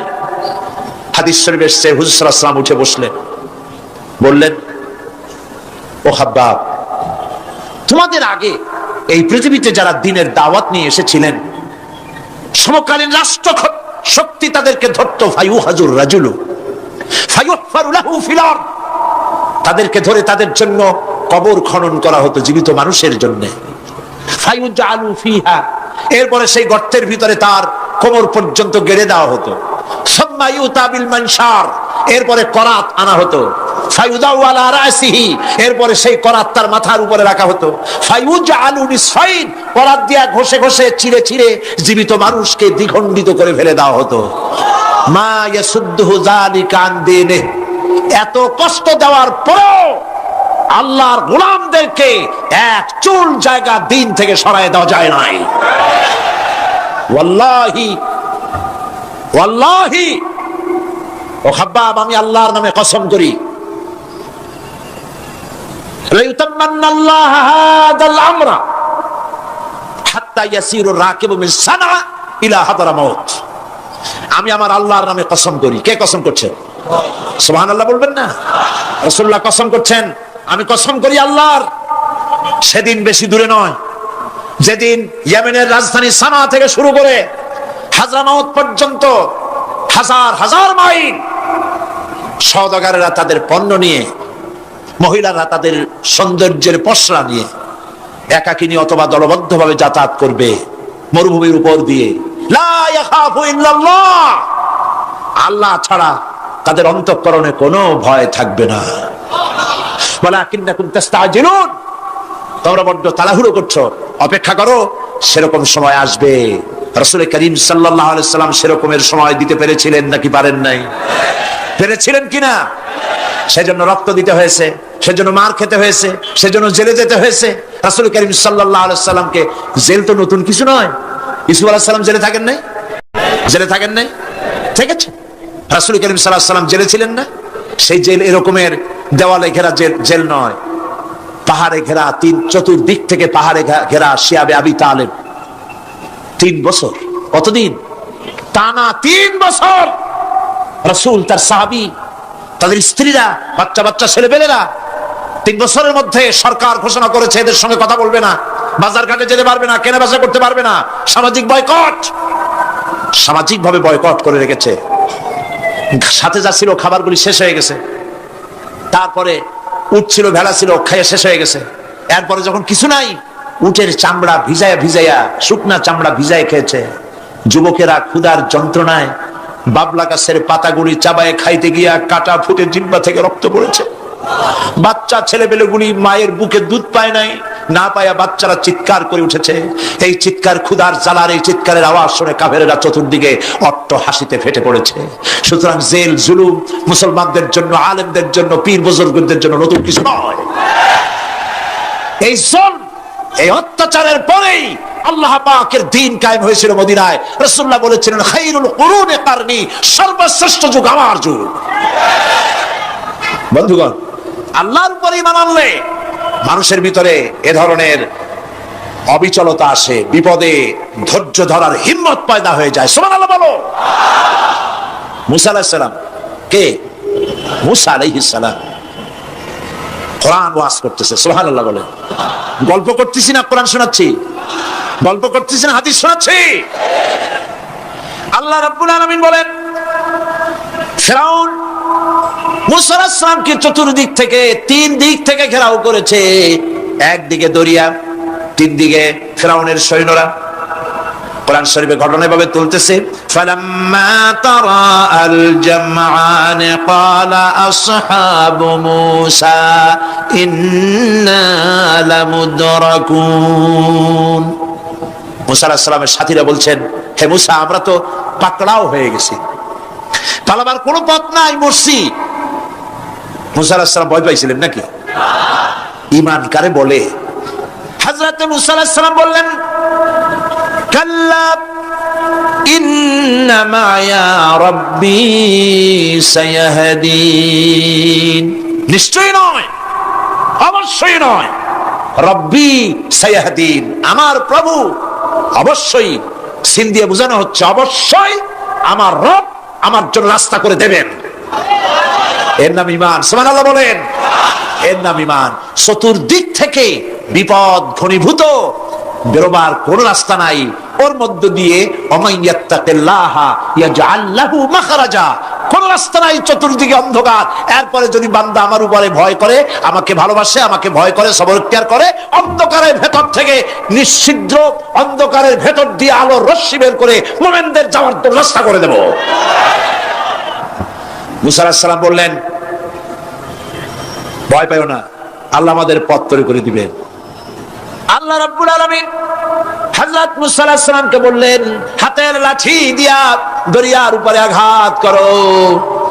মুসা আলাইহিস সালাম আঘাত করলেন। রাস্তা দরকার ছিল একটা। মুসা আলাইহিস সালামের এক আঘাতে রব্বুল আলামিন দরিয়ার ভিতরে মুসা আলাইহিস সালাম এবং তার সাথী সঙ্গীদের পারাপারের জন্য 12টা রাস্তা পয়দা করে দিলেন। গল্প না, কোরআন। রাস্তা তৈরি হয়ে গেল 12টা, সব পার হয়ে গেল। ফিরাউন তার দলবল নিয়ে আসছে। আল্লাহ রাব্বুল আলামিন বলেন, ওয়া আনজাইনা মূসা ওয়া মান মাআহু আজমাইন সুম্মা আগরাকনাল আখারিন। মূসা আলাইহিস সালামকে পার করলাম, পিছনে যারা আসতেছিল, কারা আসতেছিল? ফিরাউন। ফিরাউন আসছে তার দলবল নিয়ে। আসে রাস্তা দেখিয়া মনে করছে ওর বাজানের তৈরি করে রাস্তা, দলবল নিয়ে নামছে। দরিয়ার মাঝখানে এলো, আল্লাহ পাক অর্ডার করলেন কুল, ব্যাস রাস্তা বন্ধ হয়ে গেল। পানির ভিতরে চুপড়ি খাচ্ছে, নিচে যায়, উপরে ওঠে। পানি খাইতে খাইতে পেট পোটকা মাছের মতো এরকম মোটা হয়ে গেছে। ডুবে ডুবে সব মরছে। এখন ফেরাউন একা, কেউ নাই। ফেরাউন একা, ফেরাউন পানির ভিতরে চুবনি খেতে খেতে তুমানের ভিতর থেকে নাক একটু জাগায় আর বলে আমানতু আন্নাহু লা ইলাহা ইল্লাল্লাযী আমানাত বিহি বানু ইসরাঈল। ও আল্লাহ, তুমি ছাড়া কোনো ইলাহ নাই, আমি ঈমান আনলাম ওই আল্লাহর উপরে। বনি ইসরাঈল ঈমান আনছে যার উপরে, কাজী বনি ইসরাঈলদের পার করে দিয়েছো, আমারও পার করো আল্লাহ, তুমি রক্ষা করো, আমি তো মুসলমান। ওয়া আনা মিনাল মুসলিমিন, আমি তো মুসলমান, কলেমা পড়লাম, তারপরও চুবাও কেন? আল্লাহ রাব্বুল আলামিন বলেন আল আন, এখন ওয়াকাদ আসাইতা ক্বাবলু ওয়া কুনতা মিনাল মুফসিদিন, এখন ঈমান আনতেছো, আর এর পূর্বে আমার দিন যারা জমিনে প্রতিষ্ঠিত করতে চেয়েছে তাদেরকে জেল দিয়েছো, জুলুম করেছো, অত্যাচার করেছো, আজ তোমাকে ছাড়বো না। তোমাকে শুধু মারবই না, আলিয়াউমা নুনাজ্জিকা বিবাদানিক, আলিয়াউমা নুনাজ্জিকা বিবাদানিক, আমি তোরে শুধু মারবই না। কে বলতেছেন? জোরে বলেন, কে বলতেছেন? আমি তোরে শুধু মারবই না, আলিয়াউমা নুনাজ্জিকা বিবাদানিক, আমি তোর শরীরটারে বাঁচাই দেব, তোর শরীর পানিতে পচবে না, পোকায় খাবে না, মাটিতে পচাবে না, তোরে আমি শুটকি বানায় রাখবো কিয়ামত পর্যন্ত। দুনিয়ায় যত ফেরাউন আর ফেরাউনের বাচ্চারা আসে, তোরে দেখে যেন তারা ইতিহাস স্মরণ করে। কোরআনে কারীমের মধ্যে পরিষ্কার করে মানুষদেরকে বুঝায় দিয়েছেন, আল্লাহর উপর ঈমান আনলে পরে তার হিম্মত বেড়ে যায়, মনের বল বেড়ে যায়। সুবহানাল্লাহ। হযরত রাসূল করিম সাল্লাল্লাহু আলাইহি ওয়াসাল্লাম কাফের বেঈমানেরা চতুর্দিক থেকে বাড়ি ঘেরাও করে রেখেছে, পালাবার কোনো পথ নাই। ঘুমেছিলেন তিনি, জিবরাইল এসে বলেন ইয়া রাসূলুল্লাহ, ঘুমের থেকে জাগুন, আল্লাহ আপনাকে সালাম বলেছেন আর আপনাকে হিজরত করার জন্য মদিনায় আল্লাহর অর্ডার করেছেন। বাড়ির চতুর্দিকে কাফেররা তরবারি নিয়ে দাঁড়ানো। নবীজি ঘুমের থেকে জেগে হযরত আলীকে ডেকে বলেন, আলী আমার বিছানায় আমার চাদর মুড়ি দিয়া ঘুমায় থাকো, আল্লাহ আমাকে অর্ডার করেছেন, আমি মদিনায় চললাম। হযরত আলী হুজুরের দিকে তাকায় বলেন ইয়া রাসূলুল্লাহ, আপনার বিছানায় আপনার চাদর মুড়ি দিয়ে আমি ঘুমায় থাকবো, সকালবেলায় কাফের বেঈমানেরা এই ঘরের মধ্যে প্রবেশ করে আপনার কম্বলের নিচে আমারে দেখে তারা মোহাম্মদ মনে করে আমারে তারা কেটে কেটে টুকরা টুকরা করে দেবে। আমার কোনো আপত্তি নাই, কোনো ভয় নাই, কোনো চিন্তা নাই, কোনো দুঃখ নাই, বরং আমার মনের মধ্যে এটাই তৃপ্তি হবে যে আমি আলীর জীবনের বিনিময়ে আল্লাহর নবী দুনিয়ায় বেঁচে থাকেন। নবীজি ঘরের থেকে বেরোলেন, চতুর্দিকে দেখেন কাফের বেঈমানেরা দাঁড়ানো, শত শত কাফের, হাতে তরবারি। হুজুর সাল্লাল্লাহু আলাইহি ওয়াসাল্লাম এক মুষ্টি বালু হাতে নিলেন, এক মুঠো বালু হাতে নিয়ে ফু দিয়া বালুগুলো ছেড়ে দিলেন। ঘরের চতুর্দিকে যত কাফের ছিল সবগুলির চোখের মধ্যে বালি ঢুকে গেছে। চোখের মধ্যে যদি বালি ঢোকে তাহলে কি মজা লাগে না? দুই হাত দিয়া সমানে ঘষা শুরু করছে কাফেরেরা, দুই চোখ আঙ্গুল দিয়া ঘষাঘষি করছে। এই ফাঁক দিয়া নবীজি বেরিয়ে গেলেন, একটা কাফেরও দেখে নাই নবী কোথায় গেলে। আল্লাহ পাক পরবর্তী সময় নবীজিকে শোনায় দিলেন ওয়ামা রামাইতা ইয রামাইতা ওয়ালাকিন্নাল্লাহ রামা। নবী আপনি নিক্ষেপ করেন নাই যখন আপনি নিক্ষেপ করছিলেন, আপনি তো শুধু ধুলাগুলো ধরে এমনি ছাড়ছেন। ঘরের চতুর্দিকে সমস্ত কাফেরদের চোখে বালি পৌঁছে দেওয়ার দায়িত্ব আমার কুদরত গ্রহণ করেছিল। নবীজি হযরত আবু বকরের বাড়িতে এলেন, দরজায় দাঁড়িয়ে নক করেছেন, ভেতর থেকে আওয়াজ এলো।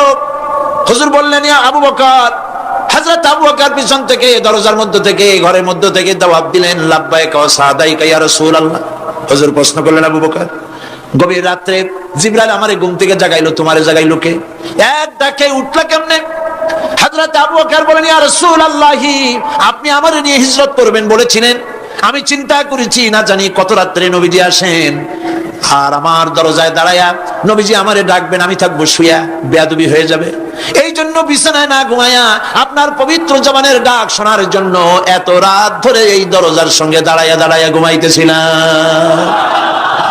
নবীজি হযরত আবু বকর রাদিয়াল্লাহু তাআলা আনহুকে সঙ্গে করে নিয়া মদিনার পথ পরিহার করে মেসফালার মধ্য দিয়ে যারা হজে গেছেন দেখে আসছেন, মেসফালা জাবালে কেদোয়া, মেসফালার উপর দিয়া জাবালে কেদোয়ার উপর দিয়া আরো একটা পাহাড় পাড়ি দিয়া জাবালে সুরে চলে গেলেন। সন্ধ্যা হয়ে গেল, ফজর হয়ে কি বলে ফজরের রক্ত হয়ে গেল। হযরত আবু বকর বলেন, ইয়া রাসূলুল্লাহ, পালাবার উপায় নাই, ধরা পড়ে যাব, তাড়াতাড়ি চলেন গুহার মধ্যে ঢুকি। তবে পাহাড়ে গুহা, সাপ থাকতে পারে, বিচ্ছু থাকতে পারে, আমি আগে ঢুকি, কোনো বিপদ হয় আমার উপরে হয়ে যাক, আল্লাহর নবী সুস্থ থাকুন। হযরত আবু বকর কি মহব্বত, নিজের জীবনের চাইতে রাসূলের মহব্বত বেশি, সুবহানাল্লাহ। এই জন্য নবীজি বলেছেন, ও আমার সাহাবীরা, तमाम পৃথিবীর সমস্ত মুমিনের ঈমান যদি এক পাল্লায় রাখা হয় আর একা আবু বকরের ঈমানটা যদি আর এক পাল্লায় রাখা হয়, তোমরা দেখতে পাবে तमाम পৃথিবীর মুমিনের ঈমানের তুলনায় একা আবু বকরের ঈমানের পাল্লাটা ভারী হয়ে গেছে। হযরত আবু বকর গুহা সাফ করে হুজুরকে ডাকলেন, হুজুর ভিতরে ঢুকলেন, বলেন, আবু বকর, সারা রাতের একটা বিরাট অংশ হাঁটছি, পাহাড় বেয়েছি, কষ্ট হয়েছে, তুমি একটু বসো, তোমার উরুর উপরে মাথা রেখে আমি একটু ঘুমায় যাই। হুজুর ঘুমায় গেলেন। হযরত আবু বকর লক্ষ্য করলেন গুহার গায়ে অনেকগুলি ছিদ্র, এই ছিদ্র দিয়ে বড় বড় সাপ বেরোতে পারে, বিচ্ছু বেরোতে পারে, পাহাড়ে কি বেরোয়, ভয় পেলেন তিনি জামা ছিঁড়ে ছিঁড়ে, চাদর ছিঁড়ে ছিঁড়ে গর্তগুলি বন্ধ করতে লাগলেন। কয়েকটা গর্ত বন্ধ করা গেল না, কাপড় শেষ। এবার তিনি নিজের পা দিয়া গর্ত বন্ধ করে বসে আছেন।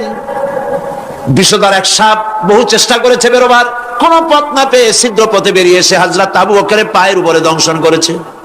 হযরত আবু বকর বিষের যন্ত্রণায় চোখ দিয়ে পানি পড়ছে, চোখের পানি দেখে রাসূলুল্লাহ ঘুম ভেঙে গেল। ঘুম ভেঙে হুজুর দেখেন হযরত আবু বকরের চোখে পানি। হযরত রাসূল জিজ্ঞেস করেন, আবু বকর কাঁদো কেন? বাড়ির কথা মনে পড়লো নাকি? বউ বাচ্চার কথা মনে পড়লো নাকি? কাঁদো কেন? হযরত আবু বকর বলেন, ইয়া রাসূলুল্লাহ, যেই দিন কালেমা পড়ে ঈমান এনেছি সেদিন থেকে আমার জীবন, আমার স্ত্রী পুত্র পরিজনের চাইতে, আমার জীবনের চাইতে আপনাকে বেশি ভালোবাসি। হুজুর বলেন, কাঁদো কেন? হযরত আবু বকর সাপের দংশনের কথা বললেন, যন্ত্রণায় কাঁদতেছি। হুজুর মুখ থেকে একটুখানি থুতু মোবারক বার করে দংশিত জায়গায় লাগাই দিলেন, যন্ত্রণা বন্ধ হয়ে গেল। হযরত রাসূল বলেন, আবু বকর, যখনই দংশন করেছিল আমার উঠাও নাই কেন? তোমারটা তো কষ্ট করা লাগতো না। হযরত আবু বকর বলেন, ইয়া রাসূলুল্লাহ, সাপের বিষের দংশনের যন্ত্রণায় কষ্ট করেছি, আমার কলিজাটা যদি জ্বলে পুড়ে জর্জরিত হয়ে যেত, রাসূলুল্লাহ আরাম ফরমাচ্ছিলেন, আমি সেই আরামে বিঘ্ন ঘটাতে পারতাম না। ইত্তাবসারে কাফির বেঈমানেরা খুঁজতে খুঁজতে, বুখারী শরীফের হাদিসে এসেছে, ওই গুহার কাছে এসে গেছে। এখন কেউ বলে একজন বলে এরই মধ্যে আছে, আর একজন বলে নাই। একজন বলে যদি থাকতো তাহলে উপরে মাকড়াসার জাল কেমনে, কবুতরের ডিম পাড়িয়ে সেখানে বসে আছে কেমনে? একজন বলে আছে, আর একজন বলে নাই। হযরত আবু বকর বলেন, হুজুর ভয় পেয়ে গেছি, আমরা তো ধরা পড়ে যাব। হযরত আবু বকর রীতিমতো ভয়তে কেঁদে ফেলে দিলেন। আল্লাহর নবী হযরত আবু বকরকে এই বিরাট বিপদের মধ্যে, এমন গুহা, বসলে পরে মাথা দেখা যায়, শুয়ে হাঁটু উঁচু করলে হাঁটু দেখা যায়, স্বল্প পরিসর, অগভীর ছোট্ট গুহা, আমরা ধরা পড়ে গেছি, উপায় নাই। আল্লাহর নবী হযরত আবু বকরকে কি বলি সান্ত্বনা দিয়েছিলেন, কোরআন শরীফে আল্লাহ পাক তা উঠায় দিয়েছেন। ইযহুমা ফিল গার ইয ইয়াকুলু লিসাহিবিহি লা তাহজান ইন্নাল্লাহা মা'ানা। ও আমার সাথী, ভয় পেও না, আমরা মাইনরিটি নই, আমরাই মেজরিটি, কারণ আল্লাহ রাব্বুল আলামিন আমাদের সাথে আছেন। ربنا ظلمنا أنفسنا وإن لم تغفر لنا وترحمنا لنكونن من الخاسرين ربنا ظلمنا أنفسنا وإن لم تغفر لنا وترحمنا لنكونن من الخاسرين ربنا لا تزغ قلوبنا بعد إذ هديتنا وهب لنا من لدنك رحمة إنك أنت الوهاب رب العالمين লক্ষ লক্ষ মুসলমান নরনারী 5 দিন ব্যাপী কোরআনে কারীমের তাফসীরের মাহফিল শেষ করে আজকে আকাশের নিচে বসে কাঙ্গালের মতো ভিক্ষুকের মতো গুনার বুঝা মাথায় নিয়া তোমার দরবারে ছোট ছোট দুইখানা হাত তুলে ধরেছি। রব্বুল আলামিন আমাদের গুনার দিকে নজর করো না, আমাদের গুনার দিকে তাকায়ও না। আমরা এত গুনাহ করেছি, সেদিকে তাকালে হয়তো রহমত করতে ইচ্ছে করবে না। আয় আল্লাহ, আমাদের গুনার দিকে তাকায়ও না, আমাদের চোখের দিকে তাকাও, আর আমাদের মুখের কাকুতি মিনতির দিকে তাকায়া আমাদের জিন্দেগির গুনাহ আল্লাহ মাফ করে দাও। রব্বুল আলামিন এই 5 দিন তাফসীর করতে গিয়ে যদি কোনো ভুল আমি করে থাকি, আয় আল্লাহ, আমি মানুষ, ইলম কালাম নাই, আমি যদি কোনো ভুল করে থাকি আল্লাহ তুমি দয়া করে আমাকে মাফ করে দাও। কোনো ভুল কথা যদি বলে থাকি তোমার বান্দাদের স্মৃতি থেকে তা মিটাইয়া দাও।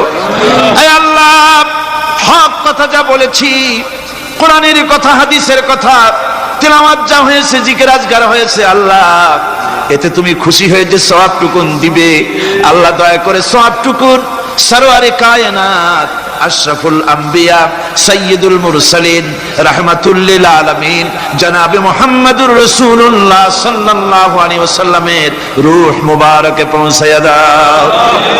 রব্বুল আলামিন तमाम পৃথিবীর মাটির নিচে যত মুমিন মুমিনাত শুয়ে আছে আল্লাহ তাদের আরওয়ার পরে সওয়াব পৌঁছায়া দাও।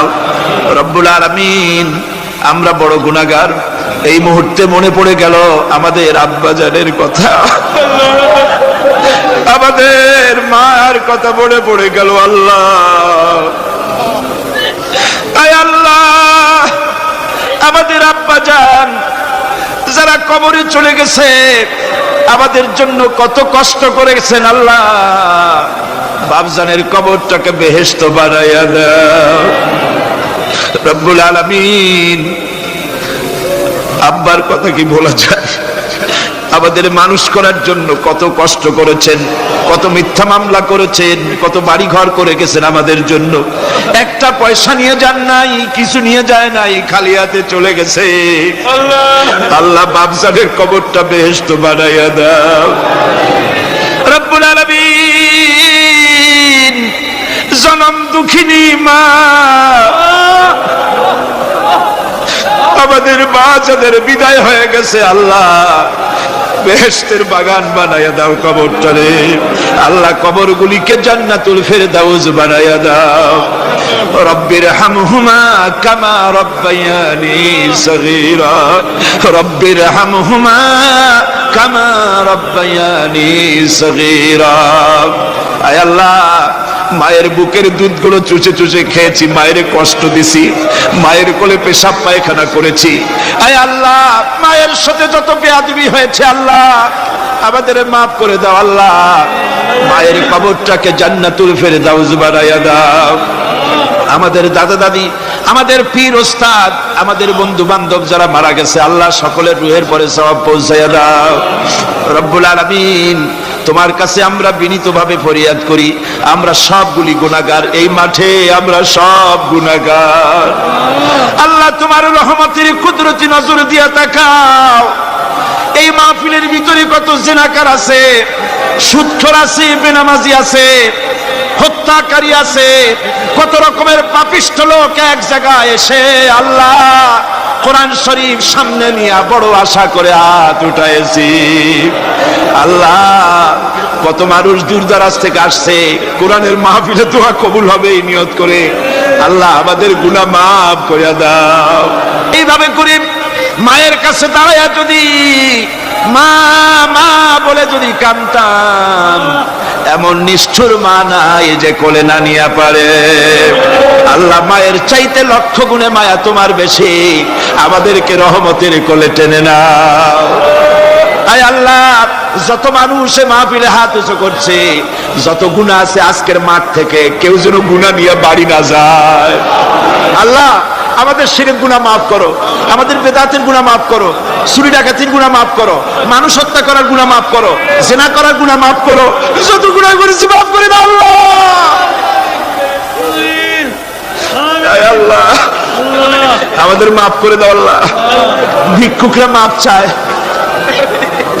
রব্বুল আলামিন কোন বোবা যদি বাদশার দরবারে দাঁড়াইয়া গোঙাতে থাকে, তার মুখের যদি ভাষা না থাকে, বাদশার বুঝতে কষ্ট হয় না গোঙা কি জন্য চায়। আয় আল্লাহ, তুমি সব ভাষা জানো, আমাদের গোঙানি, আমাদের কান্নার আওয়াজ শুনে আল্লাহ আমাদেরকে মাফ করে দাও। রব্বুল আলামিন, এই মুহূর্তে দোয়া করি আমরা বসনিয়ার মুসলমানের জন্য।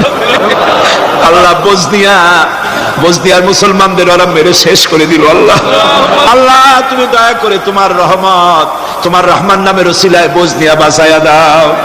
সার্ব এবং ক্রোশীয়দেরকে তুমি খতম করে দাও। আলজেরিয়ার মুসলমান, ফিলিপিনের মুসলমান, প্যালেস্টাইনের মুসলমানদেরকে আল্লাহ হেফাজত করো। মিশরের ইসলামী আন্দোলনের লোকদেরকে আল্লাহ মারা হচ্ছে, তাদের তুমি হেফাজত করো। আল্লাহ, কাশ্মীরের মুসলমানদেরকে ভারতের কাফের বেঈমানেরা মারতেছে, কাশ্মীরের মুসলমান বাঁচাইয়া দাও। আয় আল্লাহ, আরাকানের মুসলমানদেরকে তুমি হেফাজত করো, বার্মার মুসলমানদের হেফাজত করো।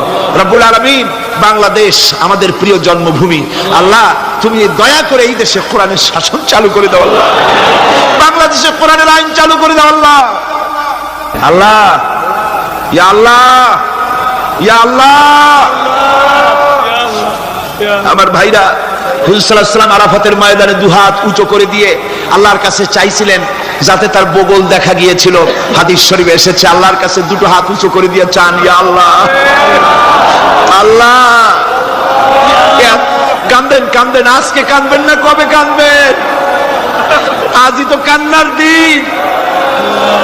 কাঁদেন আল্লাহর কাছে, আল্লাহ ভিক্ষা চাই তোমার কাছে। আল্লাহ, আল্লাহ অনেকের রোগ ব্যাধি আছে, মাফ করে দাও। আল্লাহ, আজকের এক মহিলা আমার সঙ্গে টেলিফোনে কাঁদলেন, 20 বছর পর্যন্ত রোগে ভুগতেছেন। রাহেল আক্তার লাকি তার নাম, 20 বছর পর্যন্ত ভুগতেছে রোগে, কাঁদতেছে, বলছে বিশ্বাস করি কোরআনের মাহফিলে দোয়া কবুল হবে, অপারেশন যেন লাগে না, দোয়া করেন এই মহিলাকে যেন আল্লাহ অপারেশন না লাগায় ভালো করে দেন। আমি 1 মিনিট ছেড়ে দিলাম।